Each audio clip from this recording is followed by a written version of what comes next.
Ape shall never kill ape. No, no, no! I'm sorry. We shall not sit in council with humans. We need their help and their counsel. Guns are power. Ape has killed ape. Ape has killed ape. Ape has killed ape. Ape has killed ape. You heard it up top. We are about to go bananas once more.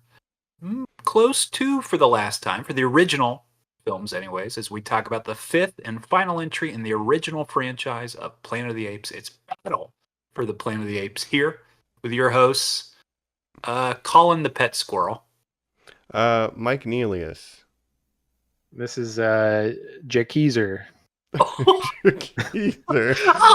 Okay. The leader of the apes. Wow, Jakeezer. Jakeezer.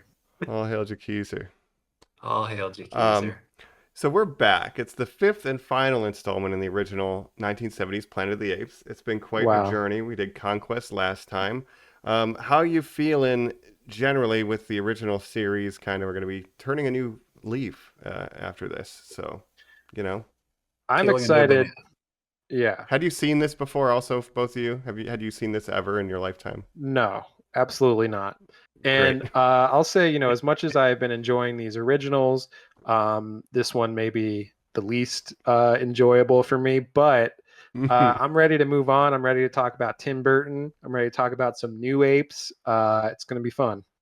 Yeah, This would be a bummer to end on if we were only doing the last five. I agree with you, Jacob. Yeah. I had seen this before. Here's the dumb thing. I'd only seen it once before. I must have seen them so spaced out that somehow I didn't put together that the mutants were such a big part of this movie. And obviously they are. Like, I didn't get any of the references. But this time I was like, oh, there's too many references. But how about you, Mike? Yeah, again, I kind of grew up on these, but I think it's no secret amongst the ape community, ape fandom, that this is the most lacking of the original ones. That's including something like Beneath, which is very strange and off balance, let's say. But so it would be kind of a bummer of a finale. We'll get into specifics. There is good and fun to be had in this, though. Like, there are things in this movie that I think are extremely important to the overall lore of the world of apes as it relates to the Tim Burton remake, and then even the ones that come down the road with Andy Serkis. Yeah. I think this movie contributes a lot to those, and that's why it's valid, even if it's kind of weird. I thought so as well. I thought there's a lot of, with the Woody Harrelson character and the new ones, very reminiscent of the humans attacking in this one and stuff like that.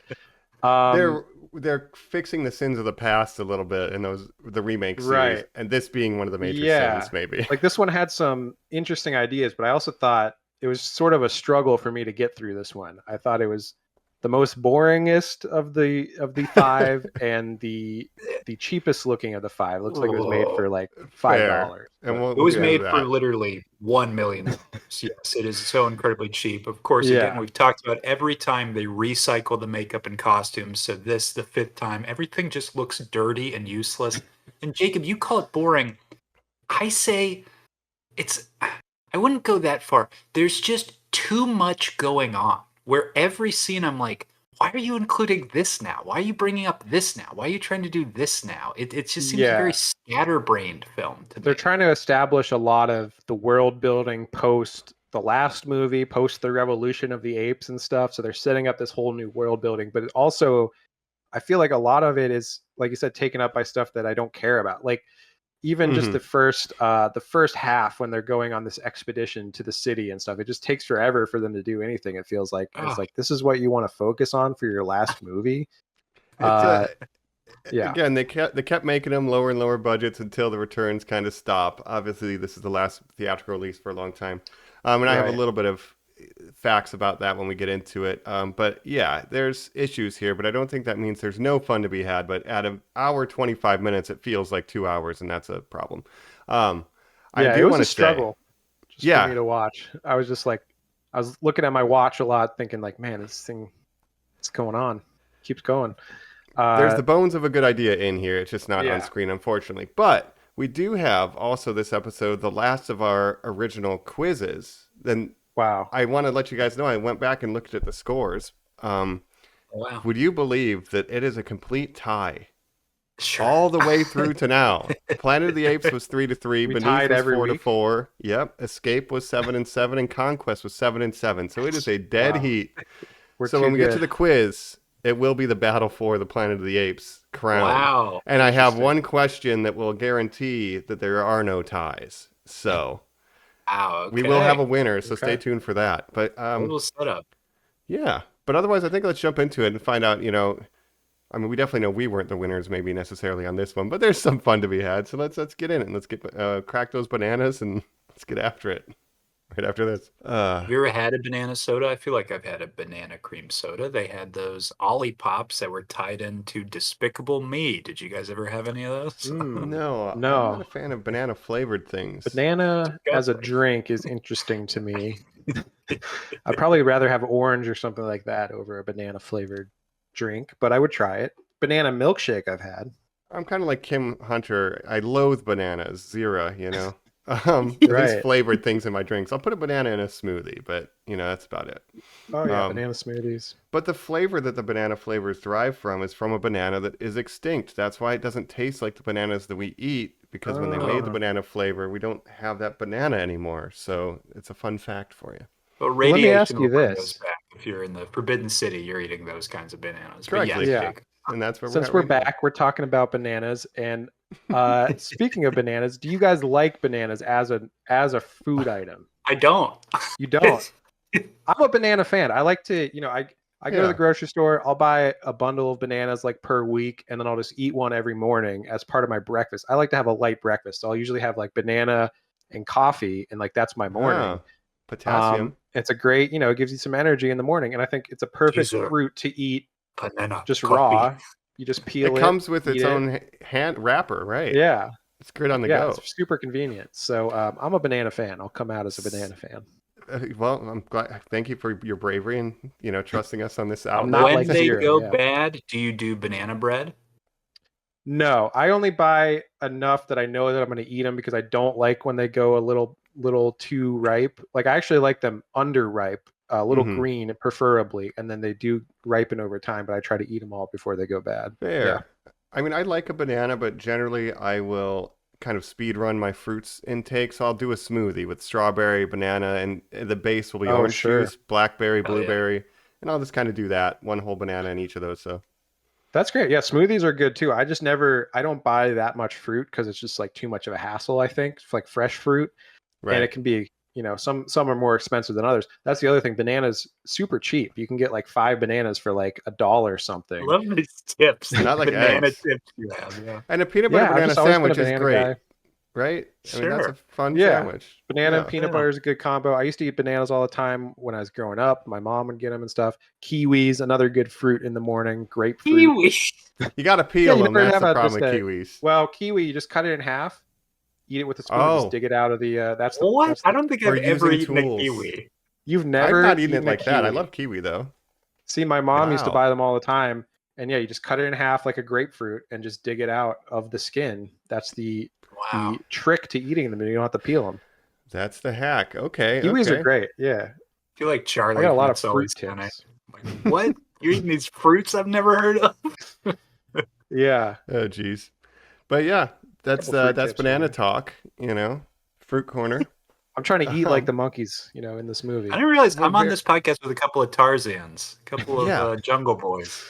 Mm-hmm. Look, we don't eat That's the new dead name of the animals podcast. anymore, okay? We're more enlightened. We chew on nuts and serve our master, right? Yeah, McDonald's gonna request to kill a rabbit maniac. He wants a eh, pistol to kill a rabbit. Can you believe this guy? Jeez. But yeah, let's talk about it. So we're doing the battle for the Planet of the Apes. And this is following Conquest. We saw Caesar's revolution. Toned down from how violent the director's cut was, obviously. And then I think some of that comes into this, but this is basically the descendants, or Caesar's still there, but Caesar has a son. It's years later. We're not sure how many, 15 to 30. It's a little weird, the timeline. This was my But- question. Yeah. Because I didn't know if they ever said it. Like, how much time has passed since the last movie? I was a The little confused about Wikipedia that. page also says this is post-nuclear war. Did you guys get any of those vibes? Yeah, that's Just with why the the city. city that's why the people that live in the city are all like they're all being radiated and mutated. Yeah. They eventually become the mutants from I don't know what the those second movie. fuckers are up to. I don't think that's because of fall. I just think they were morons. They just moved. Just get out of there. Seriously, and they're not eating fruits daily. That's the other problem. You know, they need But their to. fruits are probably irradiated too. So No vitamin Right. C. Radioactive, but at least we're still active, you know, as he says. But so yeah, as years on, we have an ape society with under Caesar's rule. It's kind of integrating humans with apes, which I think is one of the fun ideas in this. We have the humans and apes integrated. They're learning reading and writing. They have like a little agrarian society, and then the humans are in the radiation blasted dead city, and then there becomes conflict of, you know, a battle for the planet of the apes. Essentially, Caesar at one point, to keep it lightly, is like, I don't know what to do. There's a little bit of friction between the humans and the apes. I wish I could hear what my parents said. And the brother of McDonald, who from the previous movie was a friend of Caesar, because actor didn't want to return, whatever. He says, we have recordings of your parents. So then Caesar wants to go listen to the recordings to see what his parents were like when they did the tribunal from the third movie. And so they go do that. Then the humans find out where they live. And that's the whole plot, basically. So, minus the Aldo stuff. But yeah, so... Yeah, there's the Aldo stuff, the Caesar's son stuff, which we'll get into. But I just want to say Caesar maybe not doing the best job as leader. I didn't feel like and it's Roddy McDowall again, veteran of this entire franchise, playing his Caesar character, which he's obviously done before. I also felt like he really wasn't a very big character in this movie, Jacob. Yeah, well, he's trying to be more pacifist as a leader. He's all about gun control. That's a big theme in this movie. Let's lock up all the guns. Basically, and that'll the make final us safer. speech of this film is, let's pray we never have to use guns ever again, but we might have to. Like, right.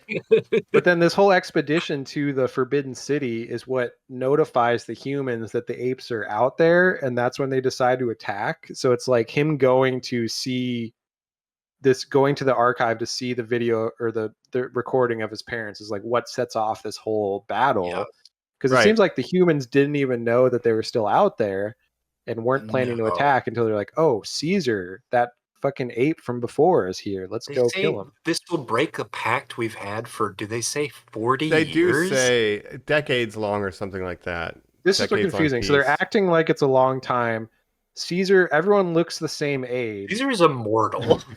Right. Caesar, he looks exactly the same. They're all wearing the clothes already that they have in the original, where they're wearing their time jump color-coded uniforms based on if you're an orangutan or a gorilla or whatever.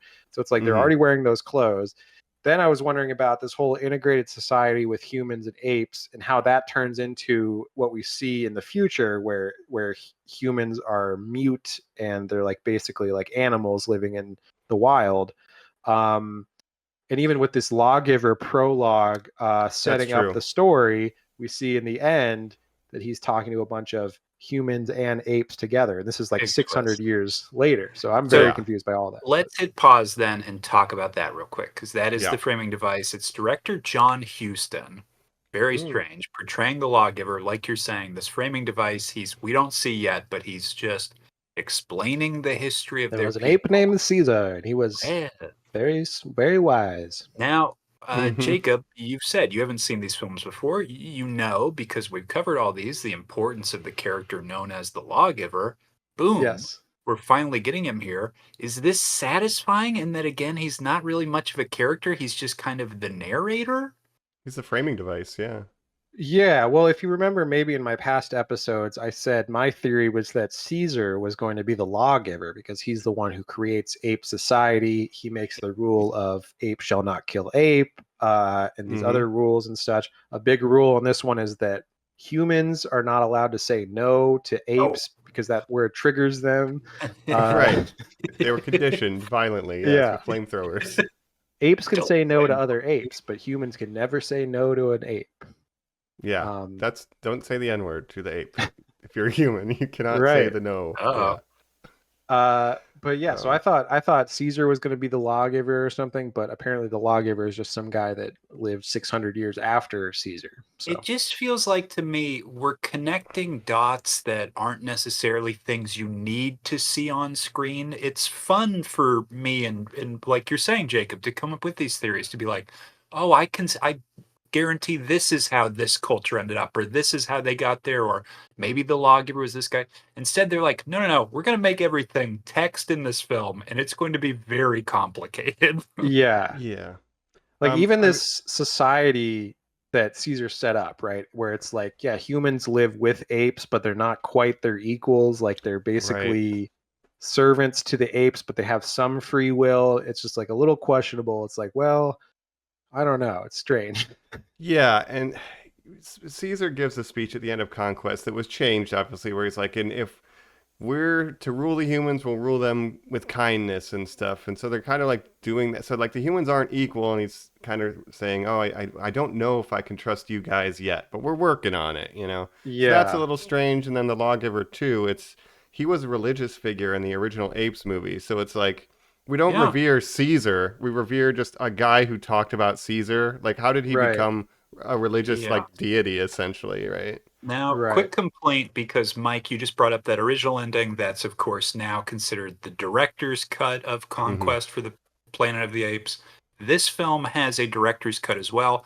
I assume you guys didn't watch it. I didn't watch it as well. My quick Mm-mm. complaint is because it's not widely available, I watched this film on Hulu and it had commercials. So, Jacob, if you think you're checking your watch, let me tell you, when it's interrupted every 10 minutes with Oh commercials, yeah. I was like, this feels endless. I Have a was watching it on 90-second Hulu. timer too. Yeah, Oh I had no. commercials on Hulu as well because yeah, it kind of sucks, but it takes you Oh, out of the movie. it sucks. Yeah. Man, it just adds to the runtime. I will say, so uh Lee J. Thompson or whatever. Is that right? J. Lee Thompson? Haley um, Thompson. J. Lee Thompson returns to direct this. He directed Conquest, which I think we liked. Mm. And then Paul Dean returned for the screenplay, but he did kind of get ill, I think, partway through, and they had to bring on two additional screenwriters, which might be why this is not written well. He died 2 weeks after this movie was released, Mike. Wow.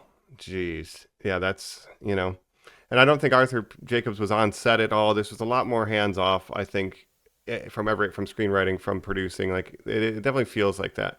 But I do like the seeds of ideas here. Like I have to say, Aldo is an asshole. Like we get a scene early on though, where they're learning to read and write, and Aldo just wants to ride horses. He's like militaristic, but they're in school Yeah. and they're trying to write "Ape shall never kill ape," and then Right. Aldo gets it wrong, and the teacher's like, "Yo, your uppercase A looks like a tent blowing in the wind," and everyone's laughing at him, right? And like, honestly, like I feel bad for Aldo because everyone just makes fun of him, and like they're not treating him with like, "Hey, man, it's okay that you got it wrong." The teacher's just dogging on him, and he gets Well, upset, and even Caesar like belittles him, like he's not doing the right thing, but like, yo, Caesar, have a little bit softer touch with your like maybe you'll be yeah. extinct, like. I don't Aldo's know. kind of a Aldo piece could of have shit been, though. I think he could have been handled differently to where you could have made him less of an extremist if you would include him a little bit. He feels, Sure. Aldo's kind of yeah, just a dummy though. Like he just wants to fight and ride horses. He doesn't care about reading and writing. Right. But when you make He's fun of him for not illiterate, knowing how to read and write, he becomes more aggressive. Like you shouldn't treat him that way. I Like Yeah, try guess. to there's something calm him there. down. Yeah. Yeah. Maybe that's The me problem reading into is, it. so you have this scene where a human is teaching apes how to write, right? And Yeah. again, it's this weird dynamic where the humans are basically, I don't know if they're slaves or they're just like they're given some free will, right? They're not being held Can in cages live and on the stuff. grounds, yes, but Yeah. they cannot go about willy-nilly. And Yeah. that's sort of Yeah. Caesar's idea of like, we're going to have this peaceful society. And then Aldo and some of the more extremist guerrillas want to cage all the humans. Like, humans should not be allowed to go free. Like, what are we doing here and stuff? But even Caesar's like society is kind of fucked up. Like, what if everyone was just equals, humans and apes together? Mm-hmm. But they're treated Not as second possible. class citizens, even in Caesar's society. It kind of reminds me of, it's like post slavery, but pre civil rights era America, right? Where you Mm-hmm. had segregation, separate but equal Yeah. type stuff It's Jim going on. Crow. You're totally right. Yeah. Yeah. Yeah. And I mean, Virgil, who is a new character in this, who I really like, but like he says as much as like, "Yo, that humans said no to us when we were slaves." Like it's explicit. Like we're coming out of this period, Right. um, and just That's what trying to happens. So figure the out. teacher says no, sort of accidentally to Aldo when he's making fun of his poor writing, right? And He crumples up Cornelius, which is Caesar's son. He crumples up Caesar's son's paper because it was good, and then he's like, no, Aldo, no, and it's a big Cornelius deal. makes a little pun where he's like, "Ape shall not kill Abe," which is the name of the teacher, and he's like, "Get it?" You gotta be We talk about Abraham Billy. Lincoln. Yeah. Right. Caesar has Tim named Burton. his son Cornelius after After his father. which is very Yeah. cool. Why not name him after Ricardo Montalban? Whatever. But then Armando. also, the person Yo, Caesar is married Mondo. to is named Lisa. Right. Right. Wasn't that the female ape from the Correct. last Oh, I movie? guess so. I don't- Was her name Lisa was from the last movie? I did not put that So together. that's the same female Yeah. ape from the last movie, I think. Okay. Yeah, it is. that's She what I says assumed. no. It's the same ape that he gets paired with. Like, oh, you're gonna have to breed or whatever. Yeah. But Oh, he like, does again, that's the eyebrow raise. exactly. It shows he's got a little more Taylor in him than we thought. But that's the name humans gave her too, which is like, I don't know. Would I still be called Lisa, or would I like pick She something just else? kept it, Mike. That's Right. insane. He at least Gotta picked pick your own Caesar, names. right? Because the apes do have kind of venerable names in this. Like as far as like you think they chose like Virgil and Aldo, or what is the Mandemus, the guy who's keeping track of the guns. Oh, the Mandemus. gun Oh, keeper guy, yes. yeah. Yeah, they have that guy like right at the kind of end. poetic names, and then just Lisa. Lisa. Virgil is my favorite. He's like, He's my the favorite new smart character ape. in this. yeah, he's Let's like, talk about him. what if He's... time travel was real? Shut Yeah. up, Rich. He's like, you're crazy, Virgil. Coded. This is played by Paul Williams, singer, songwriter. Most notable, again, we've talked about him before in the past. He wrote Barbra Streisand songs. He wrote some incredible hits Oh, back sure. there. He wrote Rainbow Connection. He wrote the song Kermit the Frog. I thought Kermit the Frog wrote that. Nice. Yeah, no, and he's great in this. He is. Probably like the best, maybe one of the best returning characters, or not like new characters, not returning, but like Hey, I think he does better than Roddy in this. I think he kind of inherits his physicality, his puckish playfulness. It's a fun character, and you always have to have the dynamic of a chimp and orangutan, and he fills that perfectly. When you have Caesar is sort of the Martin Luther King of apes. He's leading this new ape-led society. He has all the burdens of responsibility and stuff. And then he has these two advisors, Virgil and McDonald, his human advisor. Right. And so they're kind of trying to influence him in various ways, to be a better leader. Because that's the thing, is Caesar's not a perfect leader. Like I said, like he has made some mistakes, and he sort of has to take other people's advice to be a better leader. So but McDonald should just be a straight recasting, Jacob. It's so bizarre to be like, and of course I liked your brother, and that's why I put you in charge. It's like, Right. no. But again, it's been like 40 years or something, and then he's his younger brother. But he was he a kid when McDonald was an adult in the last movie, and now he's an adult or something? Running around the governor's office as a little 5-year-old. I remember you, baby McDonald. Yeah. Yeah, the script, right? Again, it's the timeline doesn't make a lot of sense. Like it's McDonald, but not because it's his brother. But it's like he kind of has the same look, like haircut and like styling turtleneck. It's like you're just doing McDonald again. Like just stop. Exactly the same. They just wanted the other actor from the last movie, I guess. And Caesar should have like it should be a mane of white hair. Like he should be like he should be older now, wizened character. Yes. And because he was like 20 or something in the last one, supposedly, if we go by. Yeah, he looks exactly the same. It's the same makeup from the last movie, of course. It's like Roddy was like, let's shoot these movies back to back. Right. They were coming out out one year. The other thing year. is just the fact that they're all wearing their costumes from the original that we know them from. The green, the red, the different colored uniforms. And I'm thinking, like, did they not change like their style of clothes for like 1,000 years? Because they're wearing the same clothes now that they're wearing like basically in the like future. before he finds the footage of his parents to like prove all this stuff, like the quests are going on. It's almost like he did see a picture of what his parents were wearing, and he's like, "Well, this is what we'll all Let's wear. recreate that. Yeah. This is Right. great."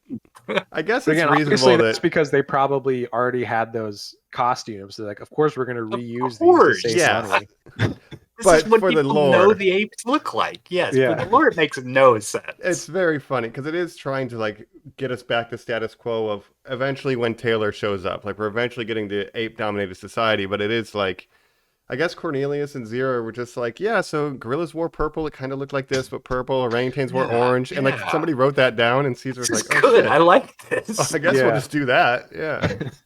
Let's get this caste system going, you know? Right. And then, so of that course, is a yeah, little goofy. And I assume they spent a lot of their budget on just the ape makeup, which didn't look great in this movie compared to some of the other ones where their mouths are moving less than ever. In these, The but makeup and costumes are one issue. The biggest issue of this entire film, and let me just lay this out to you guys to see if you feel the same way, is it is called Battle for the Planet of the Apes, where you are supposed to think, I mean, like, think about the Caesar movies we know, like War, Yeah. where it is like, there are so many apes fighting humans. In this, you'll get a wide shot. There'll be about 10 apes and maybe like 15 humans at a time. Yeah. You're like, Well, the okay, big well, battle that's horrible. that comes in the end. First of all, you have the human forces that are really looking like some Mad Max type people, goggles, Right. dog. rolling up with their Yes. goggles. Their They got 3 a school vehicles. bus. The fucking Yeah. school bus, The Jacob. school I bus, cannot the wait truck. to talk about this school. That's what I was watching this where I was like, Yeah. fuck this movie. Uh-huh. And yeah, they're trying to make it seem like this big battle, but it's really more of a skirmish. It's a skirmish for the Planet of the Apes. Yeah, a skirmish. I think that's very funny. I think I would discuss the original Planet of the Apes, and like it's more of like a non-incorporated municipality of apes. Yeah. It's not a whole planet. City It's of just the a Apes. It's Yeah, literally like that's all one it ever community feels like. of apes Yeah. versus Yeah. one community of humans on this whole colony planet. of the apes, right? Yeah. But that's Hollywood for you. But so Right. Caesar does have, I guess, in the society this friction because of General Aldo. Sorry, you got to call him General. He's going to get upset. General. Yeah. So there's this friction. That's why he's like, man, I don't know. Like, I need advice, and then they do the mission, and that's kind of the thrust of the story. But Roddy doesn't have a lot of good writing in this. All the best lines are other No. characters generally. He says, like, my people need a leader, and Lisa's like, but I need a husband. I'm like, shut up. We Yeah. almost passed the Bechdel test, almost. Well, there's this Not whole obviously subplot with his son that becomes very important where jumping ahead, but Aldo kills his son by chopping off a tree limb that he's standing on How is it possible a simian dies from falling out of a tree. falling? Right. It's like they Yeah. do that all the time.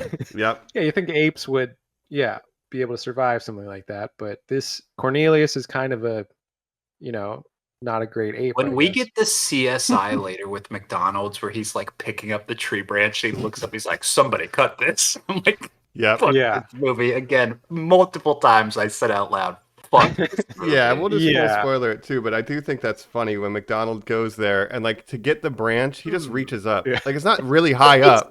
It's not super high. Right. He's like, And Cornelius flat-footed. died from this fall. That's insane. That's crazy. Also, this movie has Weak multiple bones. apes that die from falling out of trees, and it's like apes should know how to like survive that. I feel like, but yeah. So basically, Aldo's plan is Aldo wants to raise tensions against. Basically, he's trying to get the apes to want to kill the humans. That's his goal, Mhm. right? He's made the clan. I mean, it's they're being rowdy and causing Yeah. trouble in the South is essentially right. I mean, it's Right. Lock 'em up. So he's all trying to these raise humans, tensions yeah. between apes and humans, and so he basically has like a lynch mob against Cornelius, who's climbing in this tree. They cut down the limb that he's standing on. He falls. He gets really hurt, and They then just dip the fuck dies out of there. later. I don't know what kind of injuries he had. I But thought he was in a coma until at the end she's like, "And you killed my son." And I I'm was real like, sick. "Dead?" Well, yeah, there's that one scene where he's talking to, I think Cornelius is like, I'm gonna die or something. Or Lisa. Yeah, I'm not going to tell you who did this, but I'm dying. I'm not going to answer the mystery, right? yeah. But he's And that's what overhears them talking convinces- about overthrowing Caesar. Like that's their plot. It's Yeah. like, oh shit. Yeah. Yeah. Well, then Aldo, by killing his son, is trying to blame it on the humans. So they're like, the humans killed Cornelius to get Caesar to be more aggressive against the humans. But then it's revealed, obviously, in the end that it was Aldo, and then him and Caesar have a big face-off. Ape killed Ape. Right? Ape has killed Ape. Ape has killed Ape. Aldo killed our sacred rule, and there's all those weird close-ups. Like that scene kind of works, but that was the one time I felt some juice in this movie, Mike. Yeah, 100%. Yeah, that was my favorite part. But the lead up to it, it is very exhausting. Yeah, no, but that is the seed of an idea that lends itself to like the sequels or the reboot franchise where like Ape shall never kill Ape, Ape has killed Ape. Like it really, once we get there, the whole Koba thing, like there's a lot of good juice, and then even Caesar being like, is murder justified to stop more murder? Like he's trying to figure out where it lands. Ape can kill Ape. Right. That's what I think is this movie had some good ideas that are done better by the new movies. And even if you compare Aldo to Koba, I think Koba is such a better written character with better motivations and like is just a more nuanced character than Aldo. I 100% agree with that, Jacob, but that's why I'm so surprised you brought up like Woody Harrelson and stuff. To me, these films outside of Taylor in our first movie never nailed a good human character. And I think the new films do that quite a bit, and they always have these heavyweight actors behind it. But this entire film, I'm like, I don't like wipe out the humans. Who gives a shit? The humans in this are the most one-dimensional that we've seen too, where the humans are very one-dimensional. Aldo feels very one-dimensional. They're both like Aldo just wants to kill the humans. Culp just wants to kill all the apes. And there's that one human that's like, hey, maybe we should just leave them alone. And he's like, nah, let's kill them all. Whenever right, and he's a returning from conquest. He's the governor's assistant. But whenever there's a line in this that is good, I have to just think that's the Paul Dean script, and everything else, A kills B, B kills C, C kills D, until there's nobody left to know anything about anything. Like that feels like original Ape DNA, but then everything else is really bad. I know there's that one human which I was reading apparently, and this maybe some of this got cut out of the actual film, but they were sort of making. I think his name is Mendez. And he was going to be like the leader of a cult that becomes the mutants from beneath. Mendez the first, because we know in Beneath that they worship Mendez, or that Mendez is their leader. So yes, he is Mendez the first, Jacob. But all that stuff feels so tenuous in this. And they were trying to do some world building there. There's a deleted scene Colin shared with like the Alpha and the Omega bomb. Like they have it. Like it's trying to explicitly say that the one side group of these people is going to become the mutants. With the which I kind of figured because they mentioned like they're living in radiation basically, because when Caesar goes on that expedition, they take a radiation, what's it called? A radiation Geiger counter. There's 240 going off, and he's like, here. We're gonna fucking die if we don't get out of here soon. So, or why do they Chernobyl stay? Vibes? Yeah.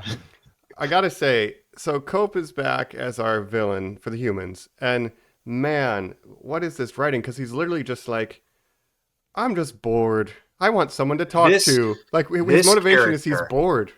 Mike, constantly alerts are going off, and he's like, huh? What?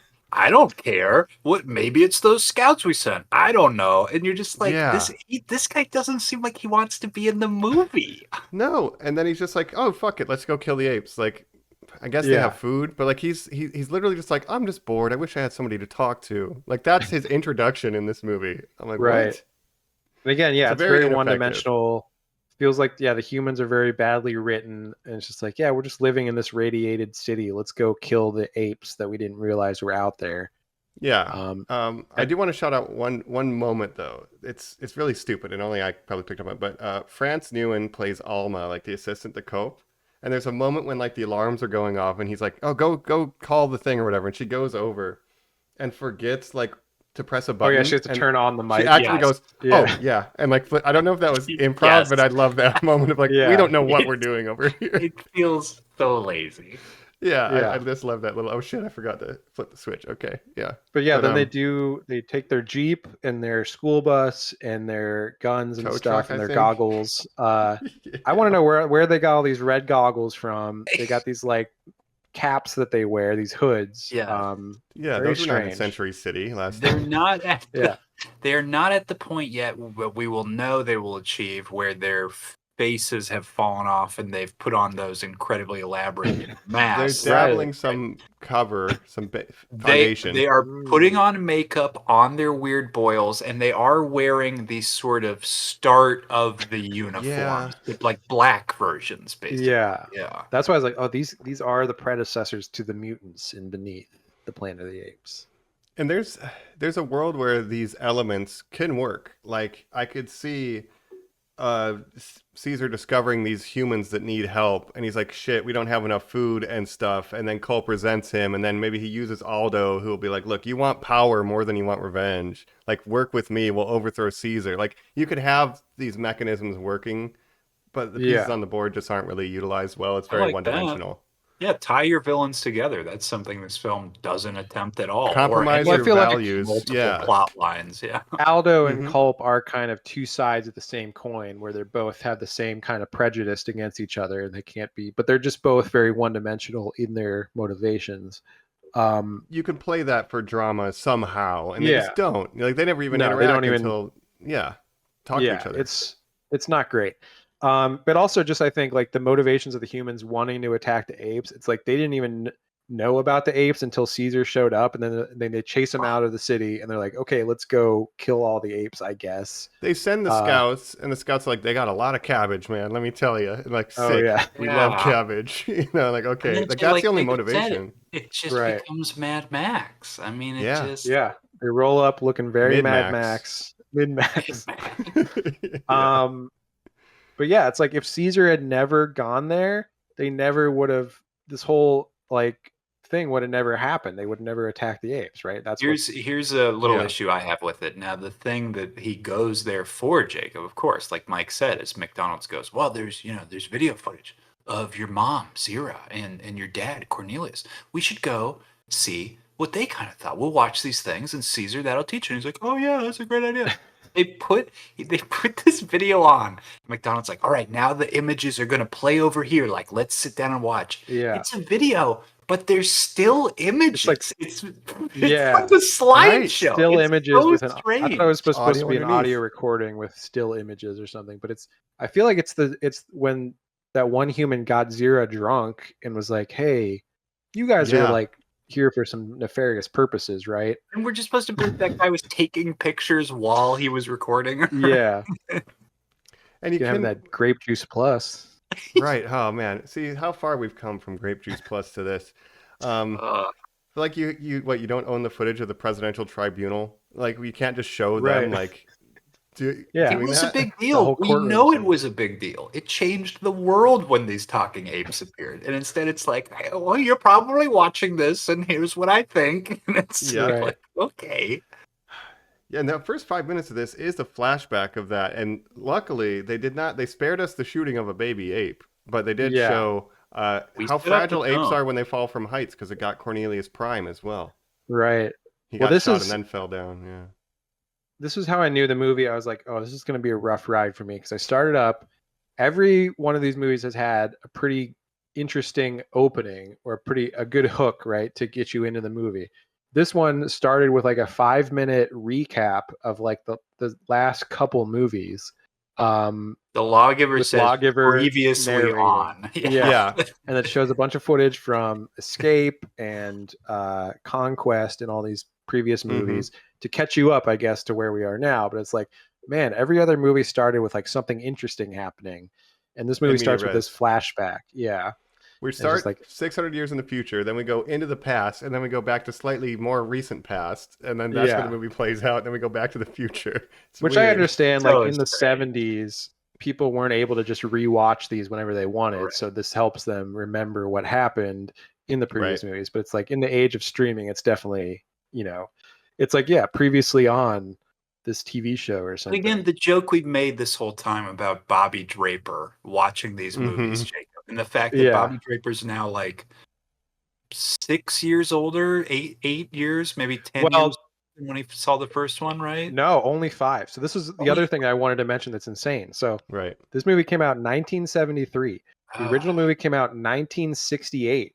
So they pumped out 5 of these movies in basically 5 years, which is That's sounds wild. so insane today because that would never happen. Like you're lucky if you would get 3 movies in a 5-year period, today. It's like the Yeah. recaps help, but wouldn't you as an audience just be sitting there going like, where is Charlton Heston? I don't remember any of this. Right. Right. Oh man. But to me, it is impressive that they just pumped out so many of these. Like Planet of the Apes only came out 5 years ago, and now they're on the 5th one. It's just like that's something that would never happen in today's Hollywood. And I maybe we'll talk about this at the end, but of course there is Yeah. a TV show that airs after this starring Roddy McDowall as well. So it's not like this ended the popularity. Obviously it stopped the movies for a while, but Apes was always huge, kind of. Yeah. I mean, I don't think we're going to cover it for the show, but I might do an exploratory watch of this show because I've never seen it, and it's only like probably less than 2 seasons, I assume. Yeah, I think it's only one, yeah. Okay, Yeah. so I might check it out, but this is definitely the writing on the walls. But to put out 5 movies in 5 years is crazy, and maybe something like Star Wars would learn, like, oh, we can have a big serialized like story, but we're gonna like take the time to not like half-ass it, and like, this was like an exploration into having that IP universe Yeah. kind of. It was Well, they're still a period becoming- where it's embarrassing, where they'd go like, Right. we're putting these out so fast and they're so much cheaper. Like these are kind of like B they're movies. getting progressively, right. they're progressively becoming more B movie-ish and cheaper. Yeah. But just the fact that, I mean, it was kind of unheard of to have 5 sequels to a movie It was. in the 70s. Like you're lucky if you get one sequel, Yeah. Unless you're like, the Adventures of Frankenstein, or there's probably a bunch of Yeah. sequels to those weird Universal movies that are B movies, but other than that, like, unheard of, more or less, right? Yeah. So impressive on that regard, but again, they're not sticking the landing. No, but again, I think at this all. movie, it, like you said, it influences some of the newer movies, which takes the ideas of this movie and fleshes them out more and makes them better. I think with War of the Planet of the Apes and Dawn of the Planet Apes and those things, I think they're, Yeah, and even Kingdom of the Planet Apes, the newest one, where they're dealing Yeah. with some similar things. There's a lot of DNA of that in this one, I felt. 100%. Yeah. I think Yeah. War for Planet of the Apes and Kingdom of the Planet of the Apes are really like taking a second run at this idea in particular again, Yes. and doing a really Right. good job at it. So I like seeing where those came from. And I like, is there anything that you guys like that we haven't mentioned? Like, I do like Mandamus, and he's like, what do you need the guns for? How many guns do you need? You don't need 3 pistols. I'll give you 1. Yeah. I like how small Virgil is because Paul Williams is the tiniest human being on the planet. And he has a very interesting gait, how he walks in all that makeup, too. Yeah, I like the Paul Williams. He's a little guy. Yeah, he's great. Yeah. Yeah, I Um, like the gun scene where it's like, Caesar has locked up all the guns and has appointed one guy to protect the guns, and you have to answer like a philosophical question if you want to borrow the gun. Why do you want Right, this? a background check? Yeah. Like, unheard Oh of. my God. Right. Unheard of. It's like we need He's 3 seeing if you're a submachine lunatic. guns. Yeah. He's Right. like, and then they're like, oh, we need pistols for, if McDonald wants to shoot a rabbit. He's like, you need 3 pistols for a rabbit? It's Explain like, okay, to 1 me, pistol, fine. just because we're jumping around, explain to me when we really get into the meat of the battle, what the whole them faking being dead part was. That was crazy to me too. Yeah. Basically, the humans Oh. attack. There's a bunch of shooting. There's a bunch of smoke, kind of to hide the cheapness of it all. And then Yeah. eventually, all the apes are Yes. laying on the ground like they've been shot and killed. It looks like a massacre, right? The humans just wiped them all out. Then all of a sudden, it was actually a trap or a trick. All the Caesar makes says like, apes, let's fight, and they He all says, get up. now fight like ape. Yeah. Yeah. Fight like And they all apes. get up. They're like, just kidding. We were all pretending to be dead. Why did they do Look. that? Guys, are you familiar with the concept of guerrilla warfare? This is 'Cause that's literal guerrilla guerrilla warfare. warfare. Yeah. Yeah.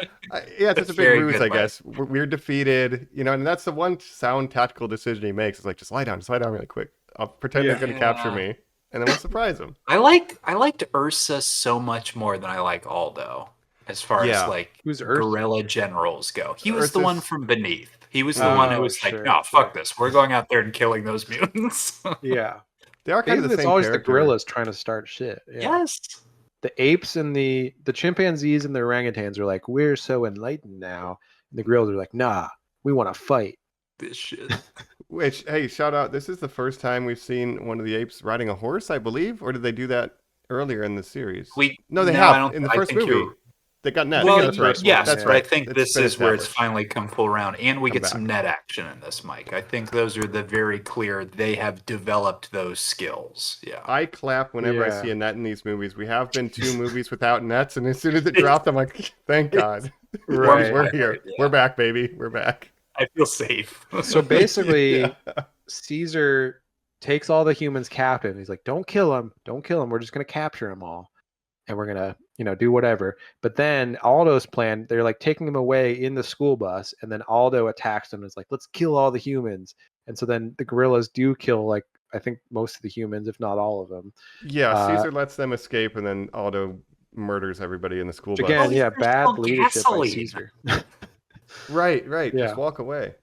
And I don't know if Caesar's aware of that, because it seems like they're like down the road, and then the gorillas are like, "Nah, fuck that." So like, who knows they if when they sneak attack confront him. him? Dump 'em. Yeah. Yeah, is Caesar even aware that he massacred his Aldo's prisoners doing of all war? this nefarious shit that Caesar's not aware of, which again, Caesar I think is not doing a good job of being a leader. Yeah. And Probably even in pick a the end, different they're like, general, "Where's one who's not in Caesar?" school. Yeah, and Caesar's preoccupied because his son is dying. So True. even in the end, they're like, True. "Where's Caesar? We need Caesar to lead us." He's like, "Oh, he's by his son's bedside because his son's dying." So script Daddy. mechanically, like that does open the window for Aldo to do some fuck shit.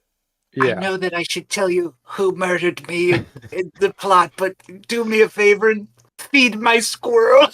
Ricky, feed Ricky. Ricky, Yeah. say goodnight to Ricky, Daddy. Tell him I love him, Daddy.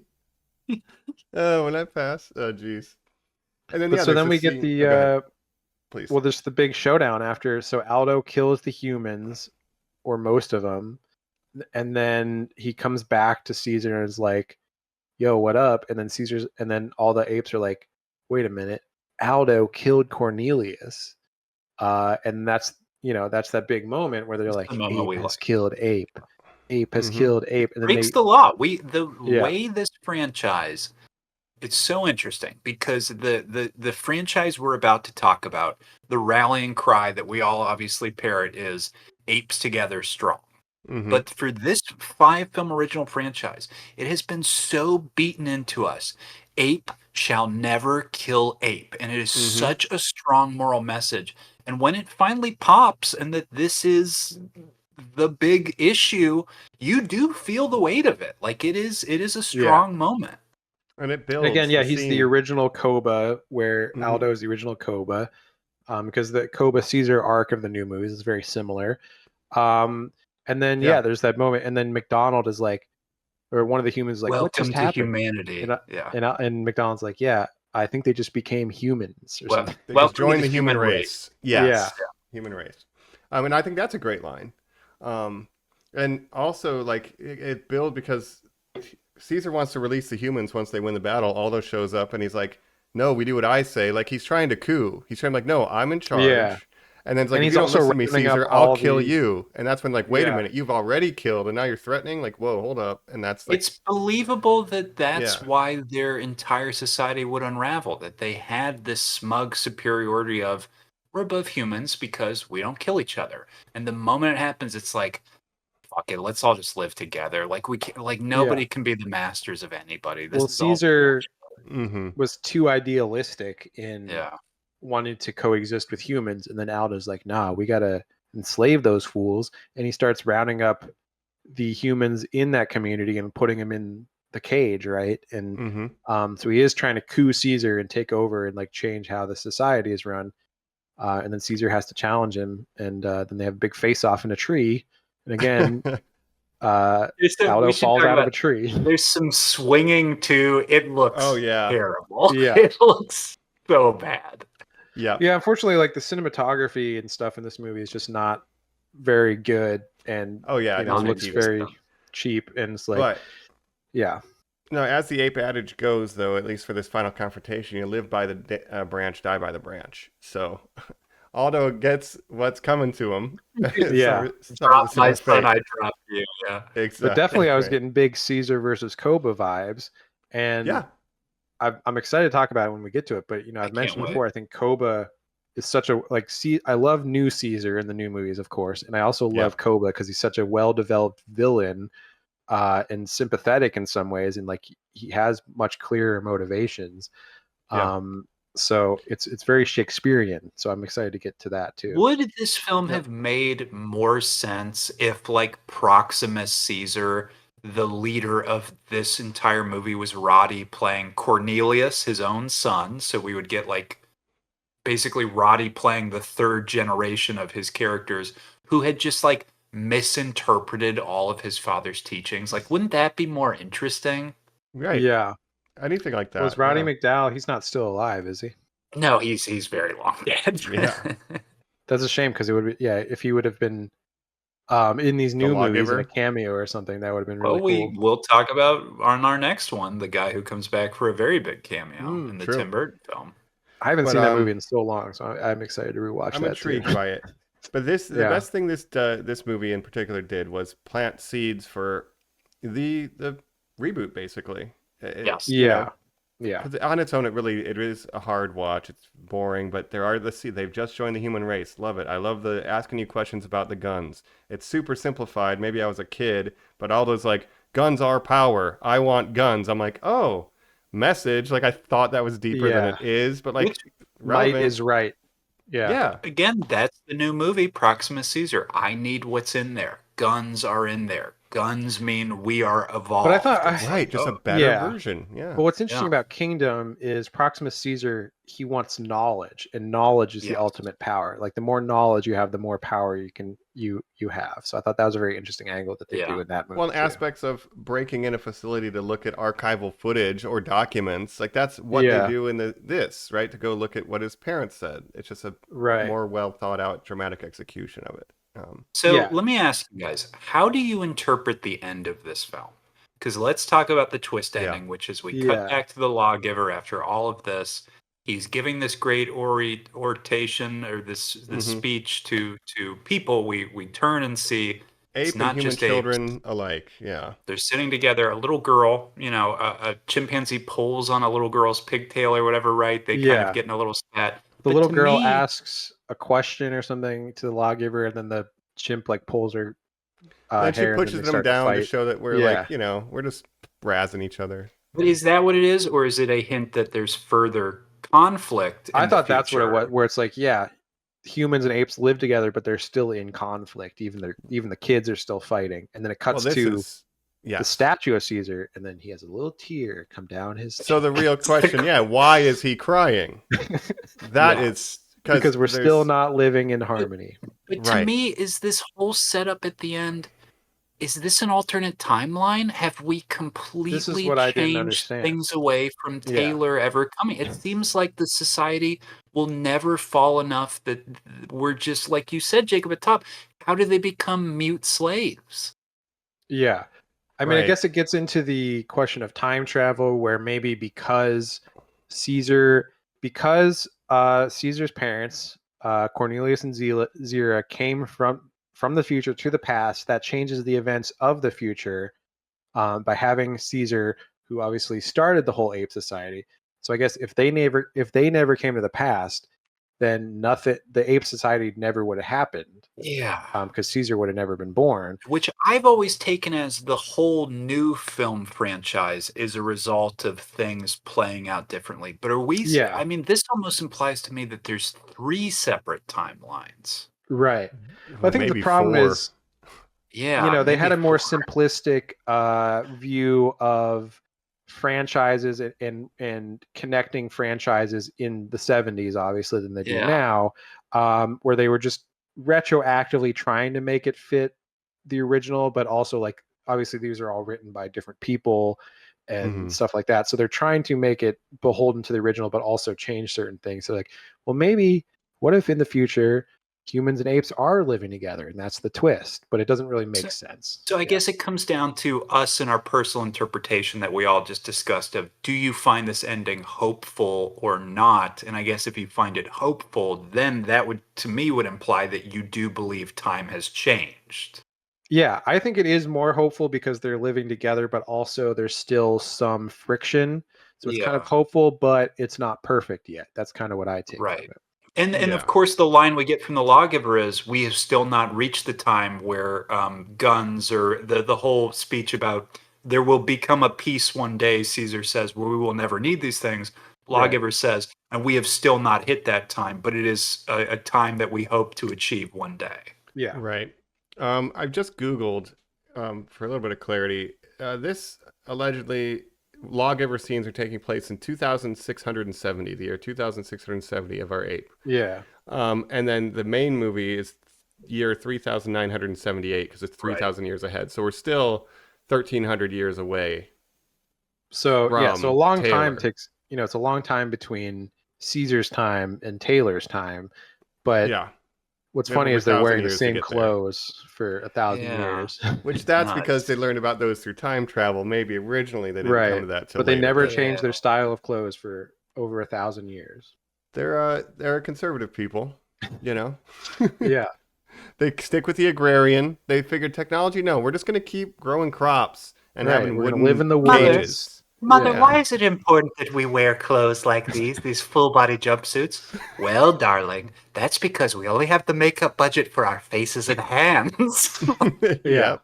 But it's hot in the Mother. Malibu Ranch. And again, can we talk about so obviously the makeup and prosthetics, they look okay. I mean, they're doing big groups of monkeys. and Sometimes stuff it here. looks good. Sometimes it doesn't.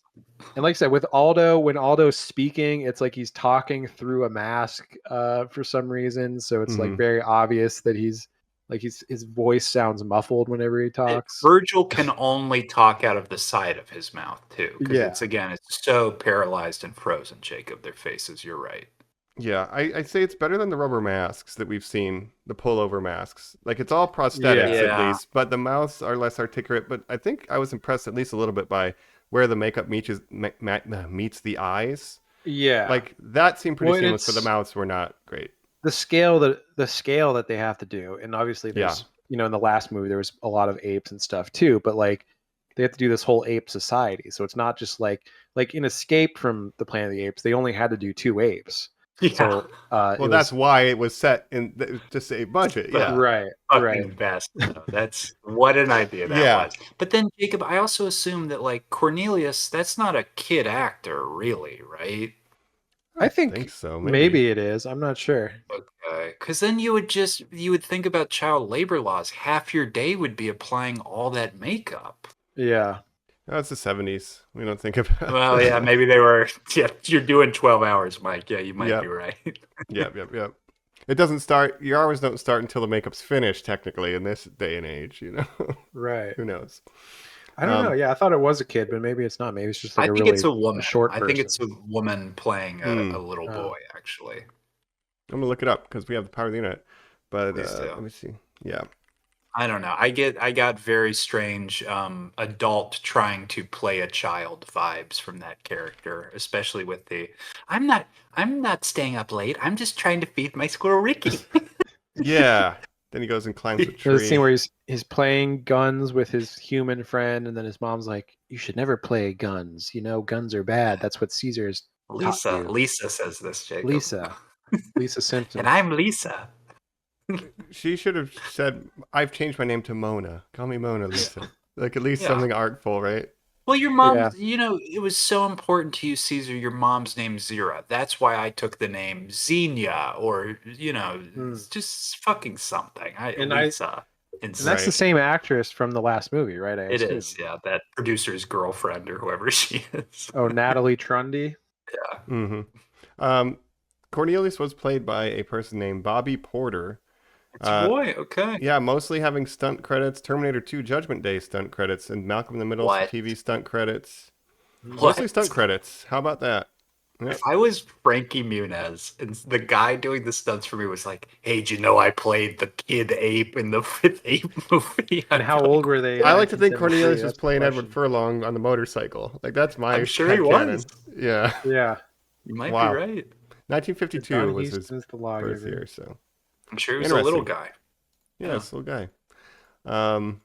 And Aldo is played by Claude Akins, who is looks like he was in a lot of westerns and stuff. Bananas. And we shouted out director John Bananas? Huston. let's Bananas. let's bring up. There is one quick cameo of infamous director John Landis playing a human friend, but we all said we really couldn't point out his character. I didn't even realize until after I was looking at the Wikipedia, and I was like, "Oh, John Landis as Jake's friend. Okay, who's Jake, and who is his friend in this Yeah, movie?" true. don't Who is remember any. Jake? Oh no, Jake, you're strong. The guy with the cart. Aldo's like, oh hey, strong Jake. Yeah, I remember. Oh, was he a gorilla? Really? Okay. No. Well, No, he was no, one of the one of humans Jake's that human lived with him, friends. I Oh, think. I Yeah. see. Yeah. Okay. Oh yeah, I do And then remember. there was there was Abe, the teacher, that we didn't really see after that, but Yeah, um, which obviously Just not says Abraham no Lincoln. and kicks it all off. Yeah. Yeah. I did do, like that whole classroom scene. I did like, and the idea that the word "no" would be outlawed was just interesting idea. And Aldo's like ready to kill this guy because he said no, and he's like, "We have to kill him now." It reminded me a Yeah. lot of Mike's favorite scene from the first one, the paper airplane. I mean, it's there are they yeah. do sometimes have these great like sit down ensemble dramatic moments. Yeah. Yeah, And even Virgil explaining what happened to Caesar, it's like he uttered a negative imperative. Like he's trying to like sugarcoat it. Like, yo, he said Yeah. some shit, dude. I don't want to he's say like, it. "Can you dumb it down for us?" Say it in words that Freaking even smarty Caesar could pants. understand. Yeah. Guys, this He fucking said no. movie. It's like there's like probably 6 lines of dialogue that are absolute fire, and then the rest of it is like Yeah. trash. Virgil was a great character. I wish he was in more, just as Caesar's little smart buddy. I like him. Yeah. But Ursus is definitely better than Aldo. Aldo is also named after, in the Prime timeline, the first ape to say no to his human masters was named Aldo, according to Cornelius. Oh, that's right. I thought So- Caesar was the first to say no. In the original timeline with Cornelius and Zira, the first ape to rebel was named Aldo. And then when they went back in time, it became Oh. Caesar. They Yeah. said that in the first movie or something. They said it in the third movie, I think, when they were explaining their history. One ape said no. His Or, name was Aldo. Yeah. like, why not name your son Milo and be like, well, that was the name that, was given Dr. to me Milo, our by-" best friend, who Exactly. Dang, Milo. got killed by a gorilla. Oh, man. A really bad gorilla suit. Yeah. Yeah, that's true. That's still one of the worst effects in the franchise. Maybe the worst makeup in the Yeah. entire franchise. Yeah. You're right. Yeah, true. Right. Much Sal better movie, Mineo, though. Yep. Sal Mineo. God. Rest in peace. James Dean's little buddy. This has been a wild trip. It has. I don't think we have to talk about this yet, but I'm very willing to rank these 5 films, even though we didn't like this last one, as some of the highest films we've covered in our long form series. Obviously, I've apologized profusely for making us do Pirates. What a choice that was. I like Pirates. Well, compared fun for what it to- is. I would compare these 5 movies to the 6 original Star Trek movies, right? Same era, basically the 70s to the, those went into the 80s. Oh my but God. We got a lot of What's that? similar overlap too with like This is the one Shatner Yeah. directs. This is the where final we're frontier. finding God. Absolutely, We're like, yeah. I don't know that we need to be doing this. right. Yeah. Right. Oh man, that's true. We have the same composer for Voyage Home, Star Trek 4 Jerry on Goldsmith. this. That's right. Not Oh Jerry yes. Goldsmith. Well, the original, Leonard yes, Rosen, but by this point, yeah. Right. a different So we've had guy 2 takes Star it. Trek composers in this franchise. Yes. Yeah. Well, let's Yeah. rank them on final thoughts. A lot of unless overlap. there's- Right. Also, and Ricardo that's- Montalban, of course. Oh, and Alma, she was in a Star Trek episode as well. So Oh, yeah? like season 3, episode 13. God, Can't if remember he what the name of had it is. just been The original allowed to series? play Khan in this franchise too, it would have been the best. Yeah. I will rank Yeah. these 5 if you want. Well, let's do that on final thoughts. But for now, if do we it. don't have any thoughts initially, I think maybe it's time to, you quiz it up, you maniacs, you quiz it all to hell. This is going to be the final, the battle for the planet of the quiz Wow. right after this. We're back here on Normies Like Us, where we are about to take our 5th quiz. And like Mike said, they've all been tied up, so this is for all the bananas and all the marbles. This is for all the bananas, all the coconuts, and Aldo would be pleased about this. All the guns. Why not? Wow. Get Give them me all. the guns. Guns the are guns. power. They just force it. Hey, answer me a question, and Aldo's like, answer me this, and he just busts the door down, steals the guns. That's Like, a really funny. good moment too. That's Yeah, a yeah. good joke. And like, It's we don't funny want to thing about, return them. Like, it's fine. Yeah. Yeah. The gun control is such a big issue in this movie. And of course, Charlton Heston, Walked out of the famous theater. gun rights activist, who in Why the do first they movie keep is like, saying that? give me a rifle and 100 things of 50 bullets and a ammunition. horse. Yeah. So yeah, he would not. He would have been on Aldo's side, is what I'm. That's what I'm True. thinking. Good. Kill the humans. Kill the monkeys too. Yeah, I want to be the only one. Me and We'll repopulate the world. Me and Nova, Me and a Resurrect. beautiful lady. who yep. can't speak. The perfect woman. That's what How he'd it say. should be. Yeah. Oh, God. Girl, Charlton. no. Chill out. Anyway, so I have here 10 questions, and then if there does Okay. result in a tie, I'll ask it anyway, but it's a bonus question that is formatted in a way that should result in a clear-cut winner in the event of a tie. So, I love it. true and false, shall as be everybody me. knows. 1 is true, 2 is false. We'll do a 3, 2, 1 reveal, and if we're ready, we'll jump right into this thing. Let's do it. All right, here we go. Question number 1. You know, we love this movie. So, Battle for the Planet of the Apes has the lowest audience score on Rotten Tomatoes of any ape films in the entire franchise. Tim Burton reboot, all included. This is the lowest audience score. True or false? Okay. Wait, 1 is true, 2 is false. 1 is true, Correct. 2 is false. Okay. Watching it on Normies, you'll see Jacob and I do little hand gestures to each other. Yeah. That's right. I am All right, blind. I'm ready. I'm ready. All right, 3, 2, 1 reveal. I'm going Let's say false. false. False, you It's guys. gotta be you Tim guys. Burton. Gotta be You remember lower. that movie better than me, and you were both correct. It is false. Tim Burton is at 27 audience. This is at 30. So, I just knew that was Not by much. basically no, a bomb when that came out. Everyone hated it when it came out, so I was like, yeah, it's got to be that. I've only ever Universally seen it one despised. time. Like, that's Yeah. the only We had ape it on film I've never DVD. I'd watched watch again. it all the time. Yeah, I haven't seen it Dang. in a million years, but I remember the ending. I remember Paul Giamatti is in it, and yeah, Well, not to bury the lead, but Ape Shall Never Kill Abe. Tim Burton, I'm looking at you. All right, so we'll get there. Abraham Lincoln. You're That's right. a Yeah. good joke. I'm gonna build a whole movie around that. He did a whole movie about that. Remember opening how scene. the original had a crazy twist ending? Yeah. Anyway, Um, so I'm not looking forward to that. Well, I am. I'm scared. It'll be all right. I'm looking. Yeah, it's gonna be great. Okay. So you ready for question number 2? Yeah, It's gonna be a tie. I can already feel it, Mike. This whole thing. Maybe. I'm looking. I hope it is because it raises the dramatic stakes of the final question. Governor Klopp returned as his character from the Conquest of Planet of the Apes. However, Governor Breck was originally the intended villain of the film. However, the actor did not wish to return. True or false? interesting. Okay, I'm ready. Locked in, yeah. All right. 3, 2, 1. Reveal. Say true. Yep. You guys are smart. Governor Makes Breck sense. was supposed to come back. Don Murray didn't want to, but Sure. Severn Darden was like, more money, more. I don't even apes? remember Sign me up." that guy from the last movie either. He was doing like the interrogations and stuff with Ricardo. Mike and I were hinting at you last time where we were like, we might see the return of some characters. Somehow, Great. again, I never put together that it's not the same McDonald. That's so Right. crazy.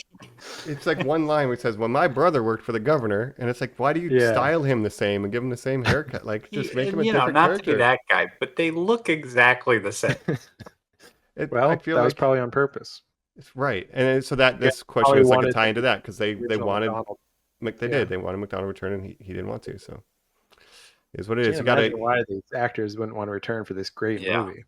I think And this. to accept your compliment, Mike, I am smart, but my A's look like big tents. So that's Oh, blowing in the wind. Oh, jeez.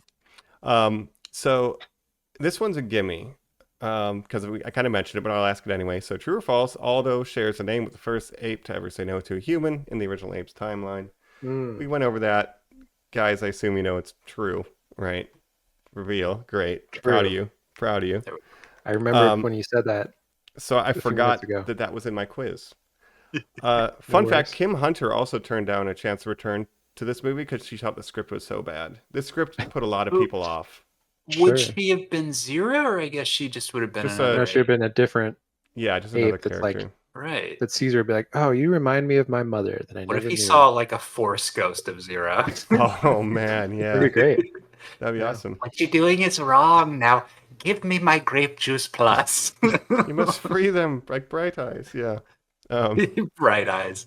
Oh, bright God. eyes. But How you're did so we not back to get thin. one human person once. getting called Bright Eyes? Yep.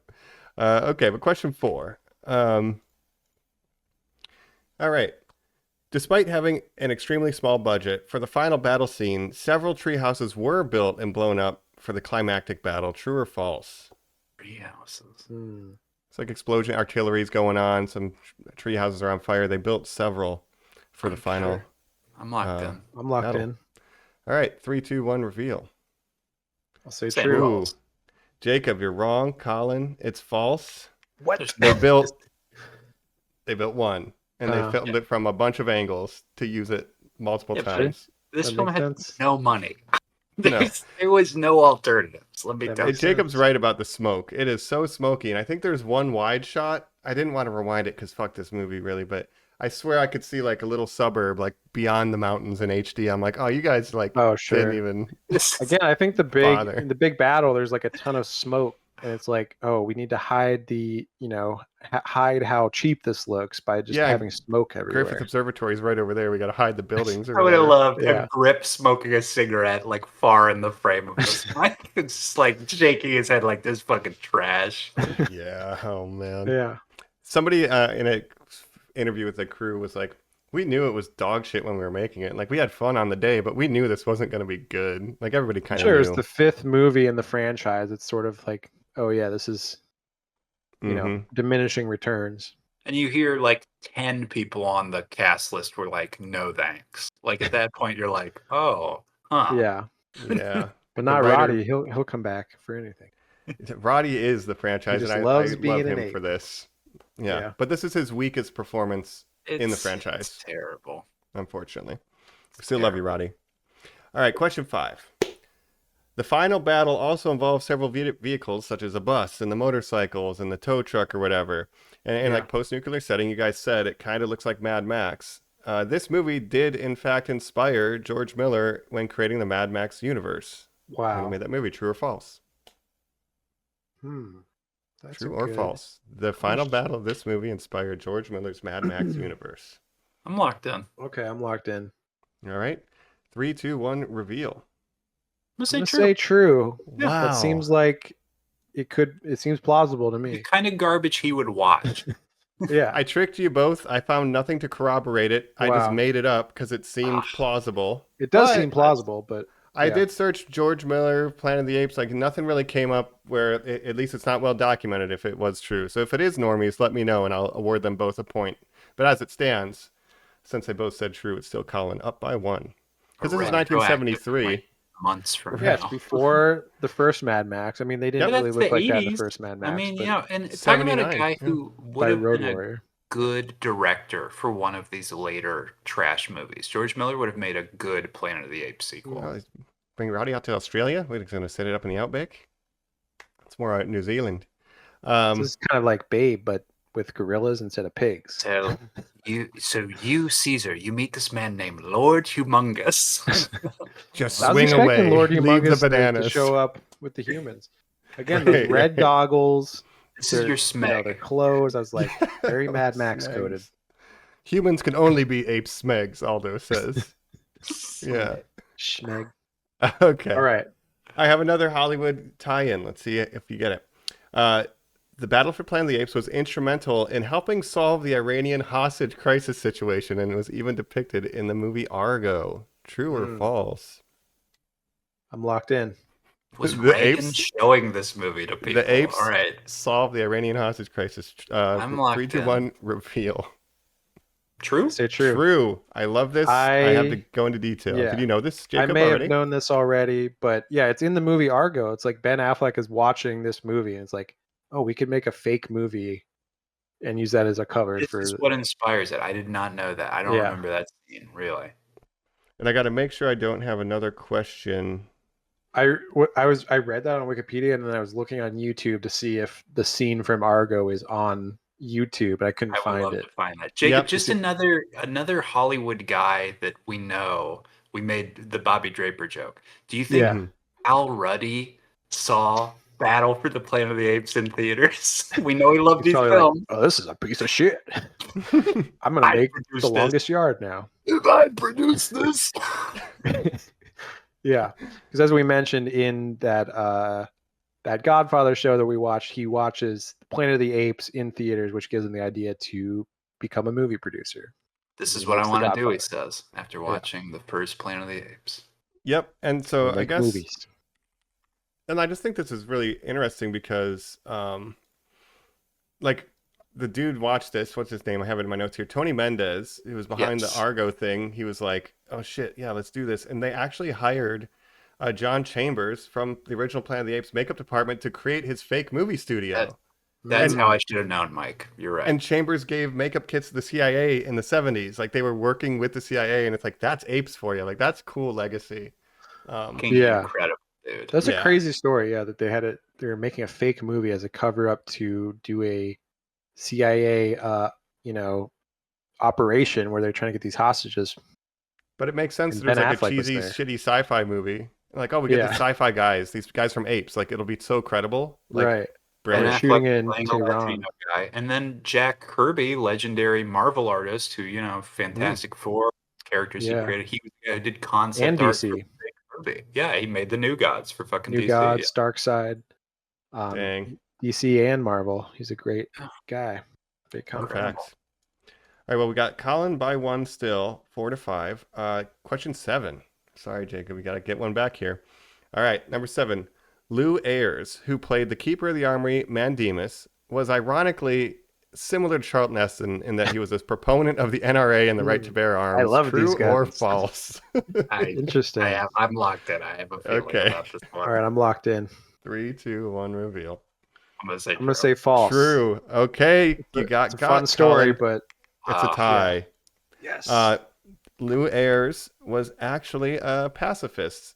And so when he's given the speech, I wish I could destroy all these guns, and that's kind of his real He's being for personality. real. So yeah. they That's hired the cool. right guy for the job. Wow. That's my favorite character in the franchise that we've covered so far. Mandemus is that's just such an interesting guy. The keeper of the Yeah. conscience in the armory, they have the lines, Caesar and Virgil, I think, they're like looking at where the nuclear waste happened. They're like, oh, they got that bomb from an armory 10,000 times bigger than ours with no one to keep its owner's conscience. And I'm like, damn, okay. Right. You got a little And bit of Caesar- philosophy happening. Yeah, and that is a good example of Caesar being a good leader, where he's like, I'm gonna keep all the guns together, and I'm gonna appoint a guy that's not me to oversee the guns, and even me, Caesar, has to like be quizzed about why I need Yeah. guns before I can It's take. almost Checks and like if there's a balances. Yeah. it's almost like there's a lawgiver, he's the law keeper. And I love that role. Mm. We need one of these in society. Yeah, It only has like 2 scenes, but I really like that character a lot. Yeah. Yeah. It's goated. Another great orangutan. Zayas is not a good Right. person, but a great character. Virgil's a great character. Mandemus, Yes. goated orangutans. Let's go. yeah. I just Um, wonder, like, what makes the orangutans smart and the gorillas like dumb? I guess they're just because they're different It's subspecies. more base instincts, they're just more animalistic, right? And Yeah. again, as we know in nature, gorillas are actually the gentlest of the great apes, and chimpanzees the most violent. So Right. go figure. Yet we keep These movies lied maniacs to keep us. raising them as pets and getting Yeah. their face ripped off. Bonobos just like fucking, It's Thing is, chimpanzees Kobo are would've like just not done that. the most closest to humans, but they're also like humans if they were incredibly ripped and could just like kill you at any moment if they Right. not even like out of malice, just by accident, because they don't Have know you their guys own strength. seen or- those Orgy. pictures of chimps with like alopecia where they have no hair and they are Jacob? They're just like Oh yeah, they're just muscle fucking Adonis jacked. thing. Yeah, because their whole life is just swinging around trees and stuff, so Oh, they got to be crazy. super Well, jacked. again, They you'd definitely almost shouldn't- wonder how could you die that way? Yes, thank you. Oh my Right. gosh. You got like No. twice the muscle density that we do. Your bones are stronger. You shouldn't. It was 10 feet. It was 10 feet. You're 4 feet. Your feet are hands, or you have 4 Yeah. hands. You I Yeah. don't know never. what exactly happened to Cornelius, because he didn't even die right away, right? He was like in bed for a while. He's like, I'm slowly dying of something. Oh, they didn't have the man. Yeah, they medicine had to a like help doctor. him, I guess. I think Yeah. his neck was broken. Internal bleeding, maybe? I don't know. Yeah, Yeah. that could be. He landed on a squirrel. Ricky, I Not crushed Ricky. Ricky as I He fell. died of a broken heart over Ricky. His It last name was feels Tiki-Tavi. very Star Wars. It feels like he's Padme dying, Mike. It is broken heart esque. Yep. It's true. Oh my gosh. Uh, All right. Well, we have 3 to go, and it's all All right. tied up. And then we have the tiebreaker, which I hope we get to. So keep getting I'm them right. so glad it's tied up. This is great. Yeah. It's thrilling. But okay, question number 8. Writer Paul Dehn was supposed to return after becoming hired, but he became ill. Then John William Corrington and Joyce Hooper Corrington were brought on after the success of Omega Man, and because it's sci-fi, it turned out they were big fans of Starring the Charlton Apes, Heston. and that's why they brought him on. That's right. Starring good call. Charlton Heston, right? Yep. So sci-fi writers, fans of the Apes, Omega Man. The original they brought I him Am in. Legend. Oh, Uh, okay. So yeah. I'm true or locked in. false? I'm locked in. All right. 3, 2, 1. Reveal. I'm gonna say false. Oh Is it man, true? Colin's got another one. They were not fans What? of the Apes, but they were hired. They Uh, never saw an ape movie You're getting me on before these writing this one. technicalities. I'm tricky like that. But there's still 2 chances. So yeah, they were hired. They did do Omega Man, but they had never seen an ape movie, which blows my mind. It explains the script. Well, I didn't.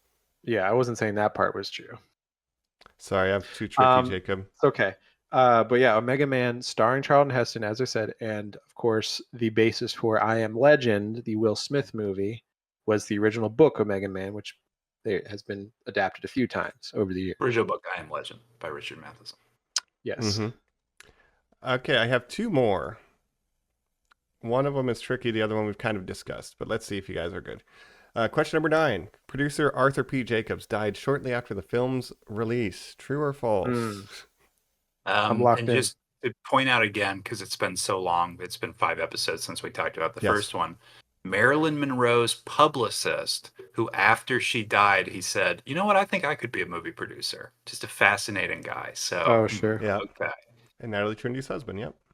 So I'm ready. locked in. All right. 3, 2, 1. Reveal. True.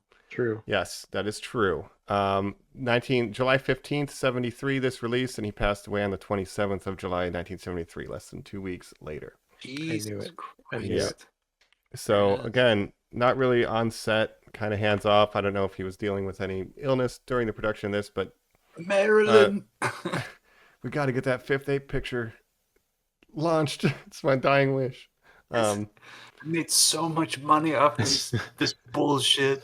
But again, to just be a publicist, be like, I could do that, and to stumble into the rights for Apes and create like one of the longest enduring American sci-fi franchises ever, like that's pretty assume it's sick. because you read the French book, Right? And then we didn't have the budget, so we'll just make them live in the dust, I guess. Like whatever, like all these things that ended up becoming Rock Me Amadeus, Dr. Zaius, like all this, all of it spilled out. This one guy being like, "Yeah, let me get the ape rights." It was so Wild. easy to be a movie producer back then. You could just like read a book and be like, "I want to buy the rights to this for like $1,000 and make a movie that makes $1 million." You're making one every year now. I need 5 of these in a row. Right. Crazy. All right, so we have the 10th question. Colin is still up by 1. And then we have the tiebreaker, but it could just be a general. I'll intentionally blow this. Don't worry. Yeah, throw this one. All right. This film would mark Roddy McDowall's 4th and final on-screen appearance in the Apes franchise. True or false? Franchise as a whole, true or false? Wait, say it again. This would mark Roddy McDowall's 4th and final on-screen appearance in the Apes franchise overall. True or false? Okay, I'm locked in. All right. Locked in. 3, 2, 1, reveal. False. False. All right, and why Did is you that? say did a TV show after He's this? the star of the TV show. That's correct. Galen. So, Galen. as it stands, we have Colin leading by 1. It looks like 7 to 8. Good job getting many of these right. But that being said, my bonus question is a numerical question. And so points could be awarded based on whoever is the closest to the And if true I get number. it right, I get double points, so I win, right? Right. Yeah, no. We'll figure Double it out. Jeopardy, double or nothing. But here's my question. So whoever is closest, it'll be like that. We'll do some subtraction, right? So this is the tiebreaker or the super, super bonus question to end all questions, all the bananas, marbles, and guns.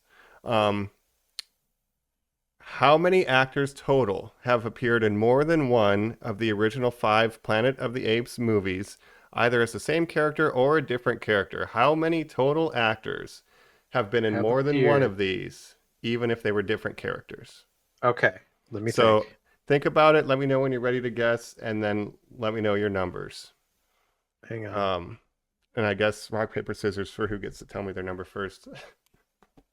I think if you just get to it quickest. That's true. Yeah, if you want to, when you feel confident, boy. say it.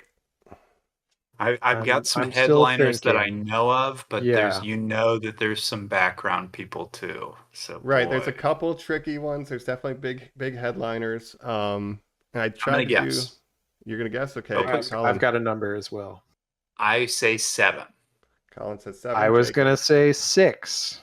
6. This isn't Okay. This isn't Price's Right rules. It's just whoever's closest to the number. Closest. Whoever's closest, even if you go I was over. thinking 6. There might be more, but there's 6 that I could count.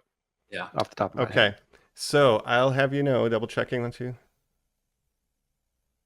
I have here 9. I have here 9 Wow. actors, I knew meaning there was Colin probably was some that- closest. I was leaving out. Yeah. So if you guys like, what were, let's say you're 7. should have said Colin. 8. Right. I was thinking Kim Hunter. I was thinking Roddy McDowell. I was Obviously, thinking Charlton Heston, Nova, the actress who played yeah. Nova. Natalie Trundy has been in. Yep. Oh, you know what? I should have said, and then That's Colt then from I this one. Figured a couple Yeah. more. Yeah. Yep. Ricardo, Kim. All right, so I'm just going over this. Ricardo Montalban, I didn't even think of. So Ricardo's in 2 should've said because he's 8. in that small part. You forget. Yeah. Right. Yeah. So that's 8. So we have Kim Ricardo, Charlton Heston, Roddy, Severin Darden, who played Culp, Linda Harrison, Nova, Natalie Trundy plays Stevie, and Lisa, and a bunch of other stuff. What we're missing is Maurice Evans plays Dr. Zayas twice. Oh, of course. That's right. Right? Beneath, of course. But the number 9 sneaky one is Buck Carl Talion, who plays Julius and the one ape who lights a cigarette in Julius. Conquest. Julius was the the original guard. gorilla, who is guard. like the orderly. Julius Yeah, Caesar. Yes, exactly. Yeah, the orderly for Taylor. And then he plays right. one of the apes who's lighting cigarettes in a little valet outfit. I don't remember that. Okay, That's yeah. funny. That was in yeah, Conquest, yeah. So Right, there's 9 yeah. total. So Colin, you're closest. Looks There like we go. Colin is the winner of all the bananas with 1, 2. Well, you know what they would call my movie? Conqueror of the Planet of the Apes, because baby, I just Oh. won this thing. Wow. You are the Wow. conqueror of the Planet of the Apes. You quizzed it up, you I made it, bow except for down the to original you. series. Great move. I make you great, the ape quiz leader of all tonight. time. Ape shall now kill ape. I'm the You're Lawgiver. You're Yeah. gonna pull an Aldo, Jacob. I don't trust you bowing down. Here's the thing, though. Now we have, including Kingdom and Tim Burton, 5 more of these. So Yeah. right 5 now old we're and at the 5 halfway new. point. Exactly. So we could split Was it there that- and combine Was it. that exactly our number for Star Trek's 2, Jacob, when we did Next Generation and the JJ verse? Well, there's Was that 6 10? original series movies. Yeah. If you remember, 3 and Next then Gens. because there's and 3 Undiscovered JJs. Country is the 6th one, and then there's 4 Next Gens, and Oh, then there's 4 Next 3 Gens. JJ. Okay. Because there's Generations, which has Shatner Oh, and of Kirk, course. and then Right. Always. or Kirk and Picard, and then there's First Contact, Insurrection, and the last one that I Nemesis? can't think. Nemesis, yeah, Yeah. the best one. Of course. Yeah, and then there's 3 new Trek, Okay. J.J. Abrams, So Star Trek is still Kelvin. the most we've covered as far as Yeah. our long form Yeah. series. because but that this will was get close. Does it get us to 10? 13 total, which was crazy. Wow. That was our Plus Galaxy Quest 13-month makes it 14. Will we ever pick another franchise that has 13 entries into it? we do Halloween, James I Bond. guess. Yeah, Maybe. James Bond, Mike. That's a very good call. Well, one yeah. pitch that That we doesn't could do in seem the future is horrible. the X-Men movies, and how many, if you count all the That Wolverines, has to be up there now, the right? Deadpools, Right. Yeah. if you're counting everything in the X-Men That's over universe, 10. Yeah. Yeah. that's like 6 Let's see. six mainline X-Men's, 3 Wolverines, 3 Deadpools, if you count all those. 1 as New being the same Mutants. universe. New Mutants, yeah. The Well, soft Mike, answer you've is been- 13. Okay. Mike, you've been the quiz giver. Yes. Thank you for doing these. I'm excited You're for them to welcome. continue. Let's jump over now to our final Mhm. thoughts, and we'll do our ranking of this original 5 as well. That sounds great. Ape shall never quiz ape. We're back here on Normies Like Us. We're about to wrap things up on our 5th and final original film franchise. I was blown away to learn they made 5 of these every 5 years. Here we are. It took us less time to get through them, but we're talking about Battle for the Planet of the Apes, that final film here. We just did an incredible quiz. Now we're going to rank them and give our final thoughts. That's right. Would anybody Yeah. like to go first? Jacob, would you like to rank first? Yeah, I could give you my ranking. Again, it's crazy. You know, the original came out in 68, then 70, 71, 72, 73. So they were just pumping these out one a year. Incredible. Would never happen today. Maybe that's for the best that things take longer. But yeah, so for my ranking, I would say I'm just going to numerically Okay.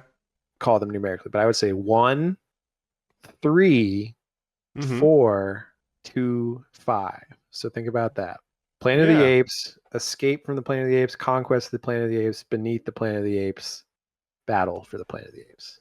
I think that's a good order. I think that's pretty solid. Colin, are you ready, Yeah. or do you want? I want to go now because I'm Yeah. literally just going to say exact same list as Jacob, except I swap the first two. I put 3 over 1. I think that third Wow. film is so fucking funny and interesting. Yeah. It's just Oh. crazy. It's all over the place. You get the baby chimp. Yeah. Mama. There's Bang, bang. No. there's definitely a world where I am like, You're Yeah. a thrower in the water. That's definitely my Oh, second hide the favorite. I think those evidence. are the best two for sure. And then Conquest is the clear number 3. And then Yes. the two It's bad so ones or the two not as good ones are 2 and Wow. 5. I love the putting Escape at number 1. My list is similar to Jacob's, except I do Planet of the Apes, Conquest, then Escape, then Beneath, then Battle. So I like So Conquest a switch little bit more. 3 and 4. Yeah. Correct. Yeah. So my second ranked is Conquest because, But those are the top 3. I think we can all agree. I think so. Yeah. Yeah. and I think the top 3 in any order that we place them, like those films, so essentially 1, 3, and 4, those are all so watchable at any time. Beneath, Yeah. it depends on how much Brent I want in my life, and then Battle, it's like, dude, there's Right. like 3 scenes that are solid. But we all have Beneath 4 and then Battle 5. Yeah, I Yes. consider. Yeah, we In that order. agree. 5 is that you throw that on at a party with no audio, like you Yeah. don't watch it. It's a You party could throw movie. them all. You could have like a 10-hour party and just watch all of them back to But back. that's what bugs me is for how much we adore these the 3 movies we ranked the highest, and I think those are really incredible, interesting late 60s, early 70s sci-fi on par with Star Wars. It's crazy how you never hear people talk about these movies. I know. Yeah, they're sort of forgotten, which is crazy because obviously the Apes franchise has been rejuvenated in the past couple years, and everyone loves those movies. So it's like interesting that they haven't really reclaimed the originals and been like, did you know there's like 5 movies from the 70s? Really interesting movies. You hear so Yeah. many people love those CG ones, Jacob. I know so many people who have seen those who have never seen these original 5 movies. Right. Yeah, and I'm trying, like, that's what the work we're trying to do. We're trying to get people's awareness of these classic Ape Spread the word. movies. That's right. And yeah, it's like if you love the CG ones, even this bad one, Battle for the Planet of the Apes, has a lot of ideas that become integral in the DNA of the CG modern reboots. So like, it would behoove you to do your homework, and I think there's a lot to be gained, especially with that top 3 that we ranked, to rewatch these because you wouldn't have the CG ones that are so critically acclaimed without these. And there's a lot of fun to be had even in 2024 revisiting them. So like, come on, guys, check them out. And it'll be interesting to see when we get to the new ones, when we finish all of the Ape Master movies, ranking. how we rank them all, because I do think all of the new ones are pretty strong. So it'll be interesting to see how they fit into the old ones, and if I'll still have the original number 1, or if I'll have one of the newer ones number 1 instead, or something like that. Yeah, Tim Burton number 1. It's going to be interesting. Tim Burton probably going to be dead last. We'll see if it's worse than Battle Easily. for the Planet of the Apes. Right. For my final thoughts, can I tell my Comic-Con story? Yes, please. Absolutely. Yes. So I went to San Diego Comic-Con this year. It was fantastic. Shout out to my brother who always gets me a pass to go as he works the event. And very often when he's doing that, he'll be like, "So what are you gonna go do?" And if you go to Comic-Con, it takes place in the San Diego Convention Center, but there's this incredible downtown area in San Diego called the Gaslamp District. It's got public transportation. It's got very nice restaurants. It's very well built up. And because it's so expensive to run so many events in the convention center, now companies spread out and they go, well, we'll take over this shop, this restaurant in the actual San Diego downtown district itself. Mm-hmm. So we had walked by previously outside of a hotel, which was doing a Hulu activation because, of course, Fox had just put up all the Planet of the Apes movies on Hulu, and it was to tie into the newest film, King of the Planet of the Apes, which had already been released at this point and was coming to streaming. That was the big thing they were saying. We walked by, and I saw a sign that said Planet of the Apes Experience. And I was like, Evan, I know what I'm doing today. And I texted you guys immediately because we've been doing these films. Yes. I was like, I've got fucking ape fever. Ran to go line up for this thing. And it was, I mean, every day, you know, people would line up and Yep. they would lead in parties of like, I think about like 15 or 20 at a time. So it probably took me about an hour, you know, just standing there to actually get into this experience. While that occurred, a Robert Kennedy parade like happened down the street past me, some sort of like RFK Jr. like rally, it seemed Wow. like, Okay. where a guy said, Future president. pre-dropout, He's hoping. where a guy said, vote for the Rebel Alliance, vote for Robert F. Kenobi. That's how they were trying to frame him as an outsider. I mean, it was Wow. truly pathetic and the Right. saddest thing you'll ever see, of the most broken, you know, 80-year-olds with like eye patches. Like, these people looked like they would vote for somebody with brainworms. It was horrible. Sure. Oh, jeez. Now, the 20 of us scooped in. Finally, a guy, you know, everybody's wearing black polos. You're here for the Apes event? Okay, so we're taking in this many at a time. Here's what we're going to do. We're going to show you a little video beforehand, and then you're going to get to go in, you're going to experience it. And again, you don't even really know what it is because there's no like information or like, you know, anything posted. You just see the sign that says Planet of the Apes Experience, and it's like, that's good enough for me. Yep. We get rallied over. I'm the first in line for my section. Like, I am like, because it's, you're a party of one. Okay, then we'll stop here. You know, everybody behind him, count out, blah, blah, blah. We'll go ahead. So I get ushered in, and I'm like deep in the corner. Very nice young lady goes, okay. You know, she's trying to pump up the crowd. Before we go in there, you're going to see costumes. You're going to see props from the original films, from the new films. Can anybody tell me why we don't have that many costumes from the new movies? Crickets. I go, because they're green screen. That's right, sir. There's actually not costumes because, you know, they actually just make the monkeys. They don't actually film them. So there's no costumes or makeup for that, but there are some props that you're going to see. So first, beforehand, we're going to watch a quick montage of all the movies. Again, they are coming to Hulu. We recommend that you get Hulu. They're saying the words Hulu 500 times, and you're like, So there's palm fronds. I mean, it's like a jungle, the little area that we're in of this cafe, and a huge flat screen TV kicks on. And it is all the movies. It is a montage of all the films that we've seen. And the ending clip is from Conquest, where Caesar points to the Bible and chooses his name.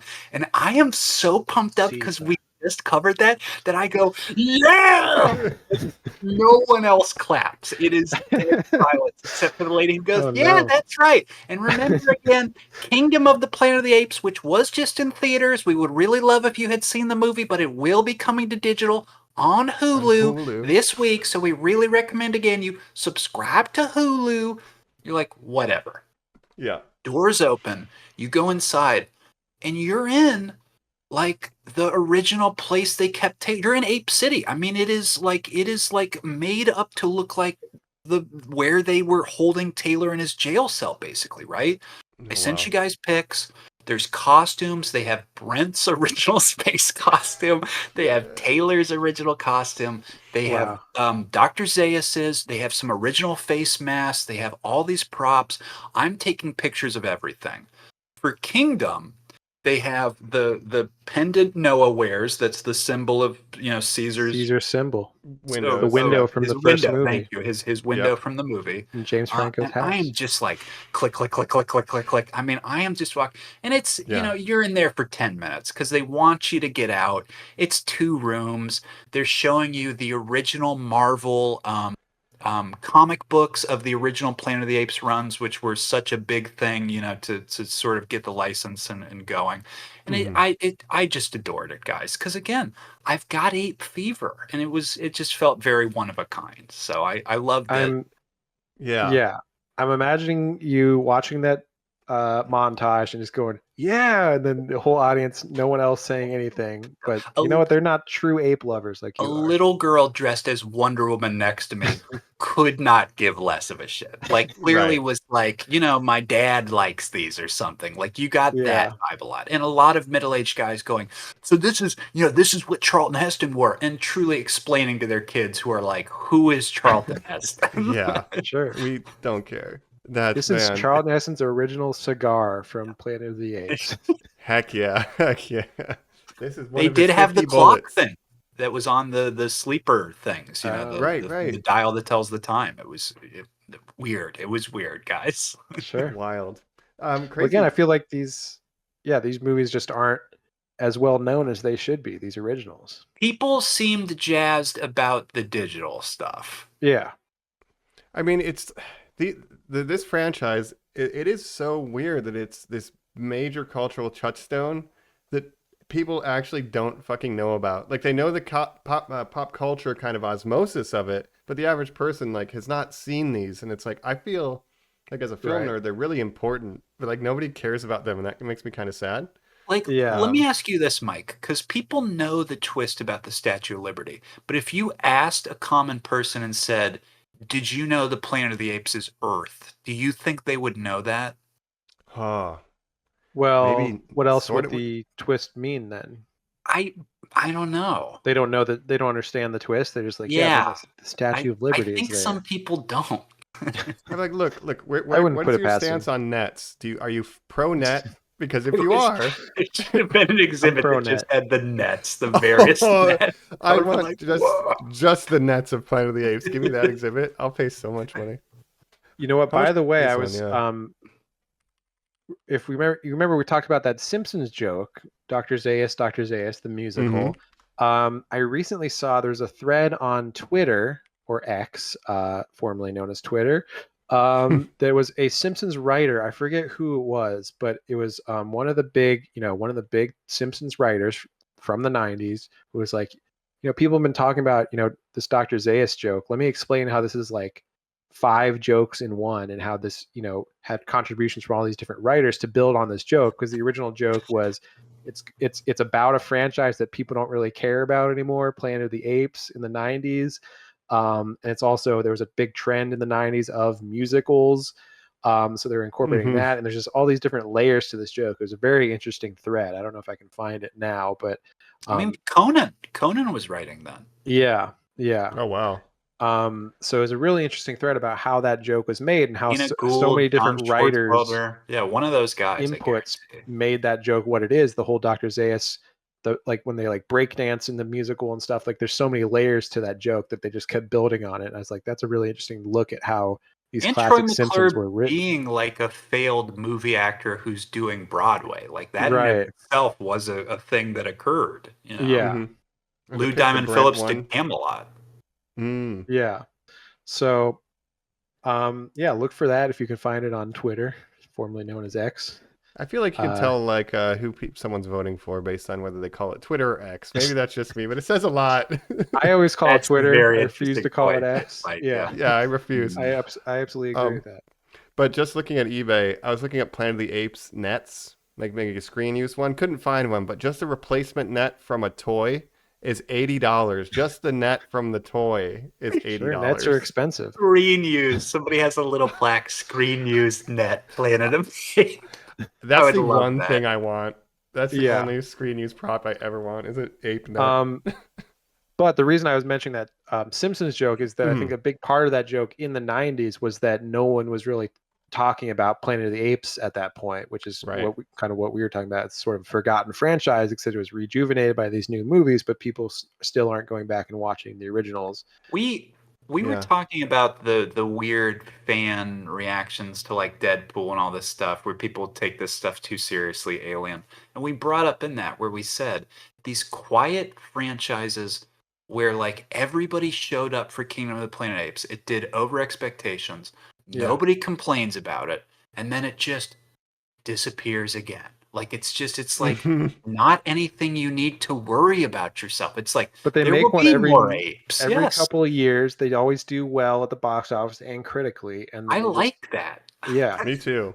The other thing I was Um, thinking about is so Alien Romulus. We talked about it last week, Yeah. and we're Yes. talking about how sort of the clumsily the references are inserted in that movie. And then I'm thinking about these new Apes movies, which we'll obviously talk about in the future, but and how references to the originals are used in those movies. And I'm thinking, why did I not mind them in these Apes movies, but I did have more of a problem with them in the Alien movie? And I think it just comes down to how they're used and if it feels natural within the movie, or if it feels more clumsily like the get her away from her, you bitch line in Alien Right. Romulus feels Yeah, you so pointed out clumsily inserted. repeated dialogue, but Yeah. I think some of these new ape films do. I mean, they do get your hands off me, you damn dirty Yeah. ape. A guy But they does say that to you. recontextualize Yeah. some of the lines in a way that feels more natural to the story, I guess, and that if you didn't know it was a reference, you wouldn't automatically think like, oh, that line was weird. Why did he say Yeah, that? You know? okay. Caesar doesn't So look into the camera lens and say, "Ape shall never kill ape." You know.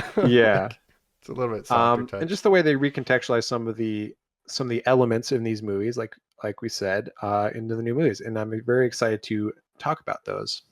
It's a little bit like Godzilla. Like, it's never been a better time to be a fan of the Planet of the Apes because those new movies are so good. The Kingdom is great and doing its own thing, and like you can still watch the originals. But even with Godzilla, like Godzilla versus Kong -1 winning Oscars and this and that.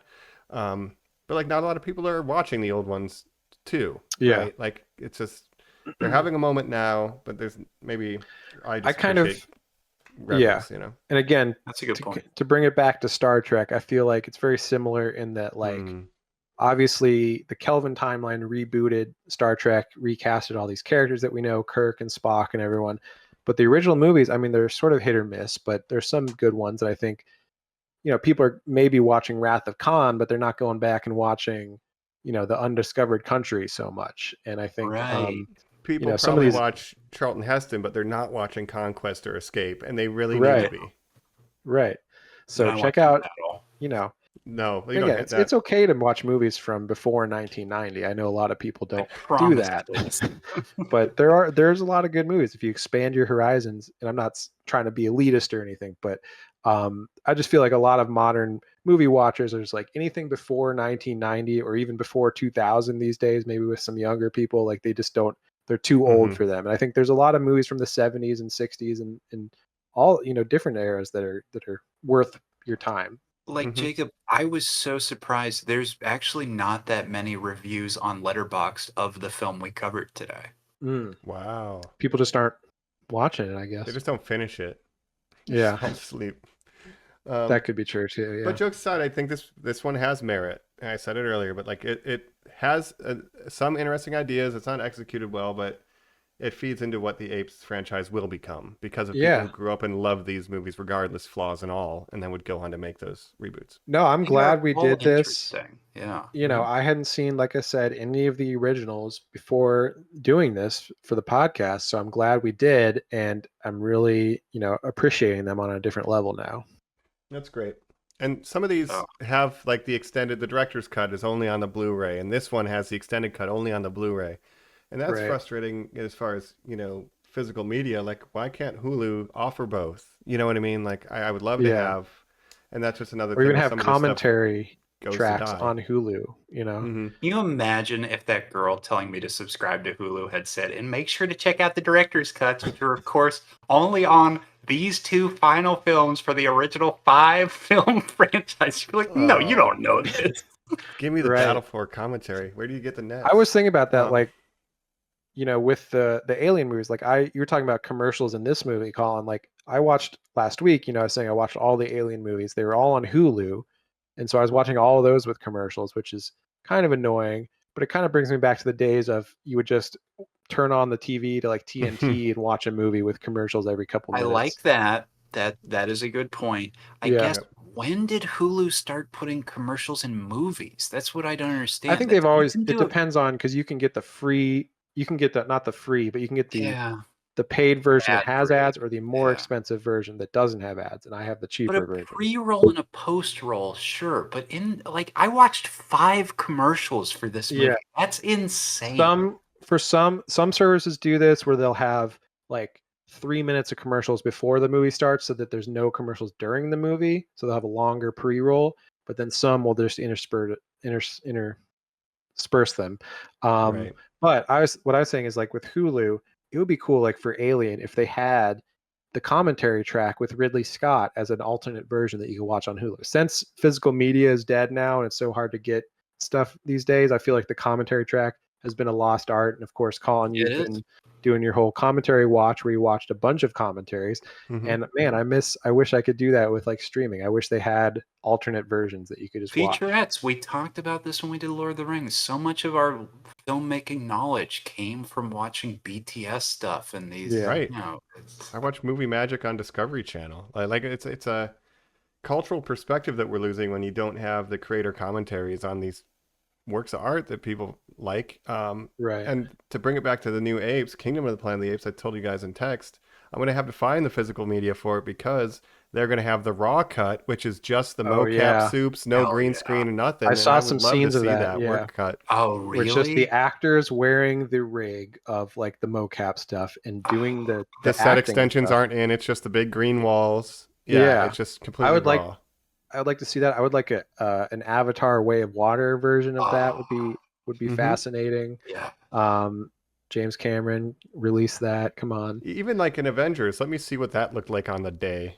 Yeah. You know, That's like funny. yeah, like that's fun, It's crazy. especially on a Like, rewatch. you don't realize how much stuff is shot on blue screens and green screens these days, but yeah, it would be interesting to watch. But it is interesting seeing the ape actors like doing the motions and acting like apes with all this, junk on them. And Jacob, can you tell me why they don't have costumes for the new one? Well, yeah, I believe it's all computer generated, ma'am. And shout out to Weta Digital, and we'll get there. But man, when those apes got water on their fur, like it looks so good.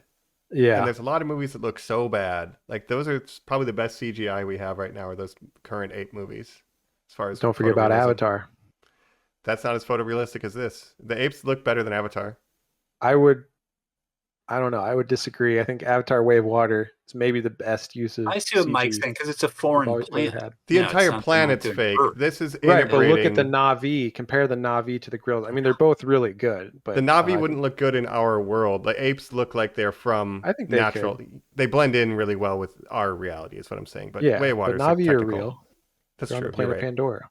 I'm sorry. Well, what if James Cameron did an apes movie? That'd be amazing. Yeah. But he's gonna spend the rest of his life making Avatar sequels. So It's over, unfortunately. That's true. Well, we'll spend the rest of our life finishing the Apes movies and then some other franchises and then, making episodes for the listeners out there. What do we got next week? Next week we are once again doing our semi-annual Whatcha. Every 10 weeks, every 10 episodes, we do a Whatcha. What you're watching, what you're playing. I got some stuff saved up for this. It's been a while. I feel like since our last Whatcha. Yeah.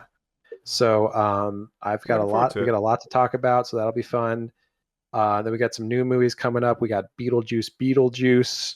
I'm not going to say it a third time, but that's coming up, and that'll be the month of Tim Burton, I guess, in September, because we've got that. We've got Tim Burton's Apes next in the Ape series.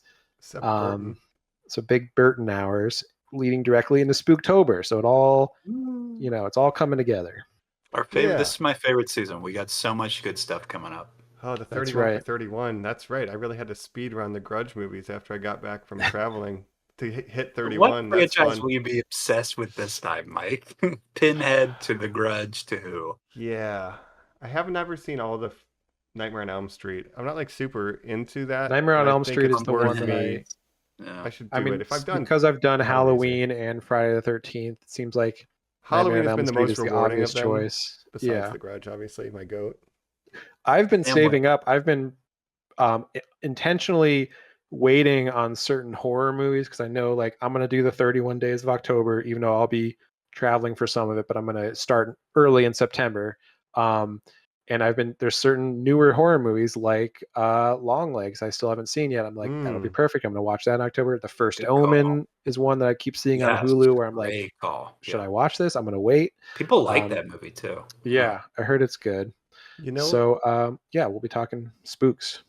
we'll see how you know I reserve the right to change my mind, but I've never seen like the Insidious movies or the Annabelle movies. Like I've never seen anything in those kind of universes or whatever. Conjuring first. Yeah, The Conjuring. Yeah, I've never seen Dip any your of those. toe into that. I hadn't until I Yeah. recently watched some of the Conjuring movies for the first time too. So I was in that camp with you before. Ed and Lorraine Warren.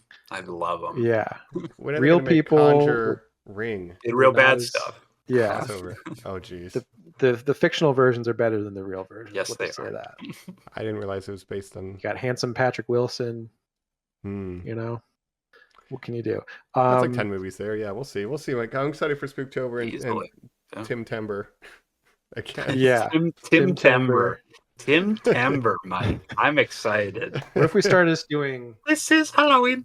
blank check style? Yeah, We started doing filmographies of directors, and we did Tim Burton. There would be a lot of so great movies. Somebody floated that for our Yeah. next draft. I Long think it would be form. very interesting to do a Oh, yeah. filmmaker draft. That would be good. True. Yeah. Yeah. Tim Burton though has so hit or miss, and more miss than Hey, hit in the last. You get stuck with several the. As long as I get Sleepy Hollow, my goat, I'll be happy. Yes, agreed, Mike. But you get stuck with Miss Peregrine's Home for Peculiar Children. You're like, oh, Willy Right. Wonka. Alice in Wonderland 2, Dumbo. Dumbo, Oh, yeah, jeez. I Planet like of the Dumbo. Apes. Planet of the Apes, Apes. Mars Oh, well. Attacks. That's a good movie. That's good, yeah. That's the best version Anyway. of Independence Day. Yeah. Yeah.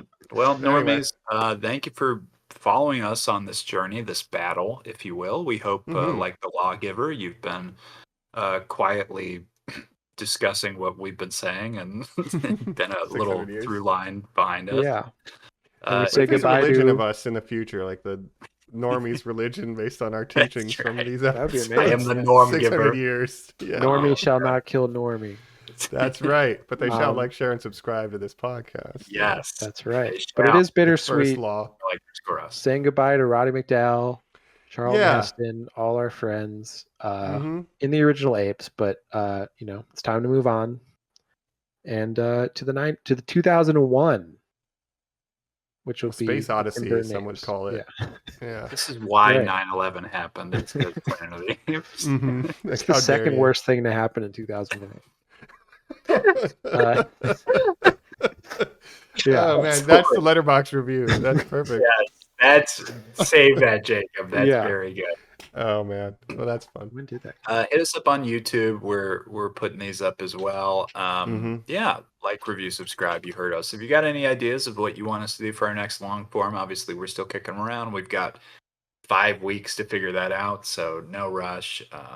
Yeah. Otherwise, we've been your hosts. This is the Colin Giver. Mike Demas, what do you need the guns for? And this is Jake Keyser, the leader of the Apes. Jake either is hope. Norm Normie has shall not liked Norm. remember. Norm shall not kill Norm. That's right. All right. Don't Well, say no to us. or we'll No, get that's real right. mad. no.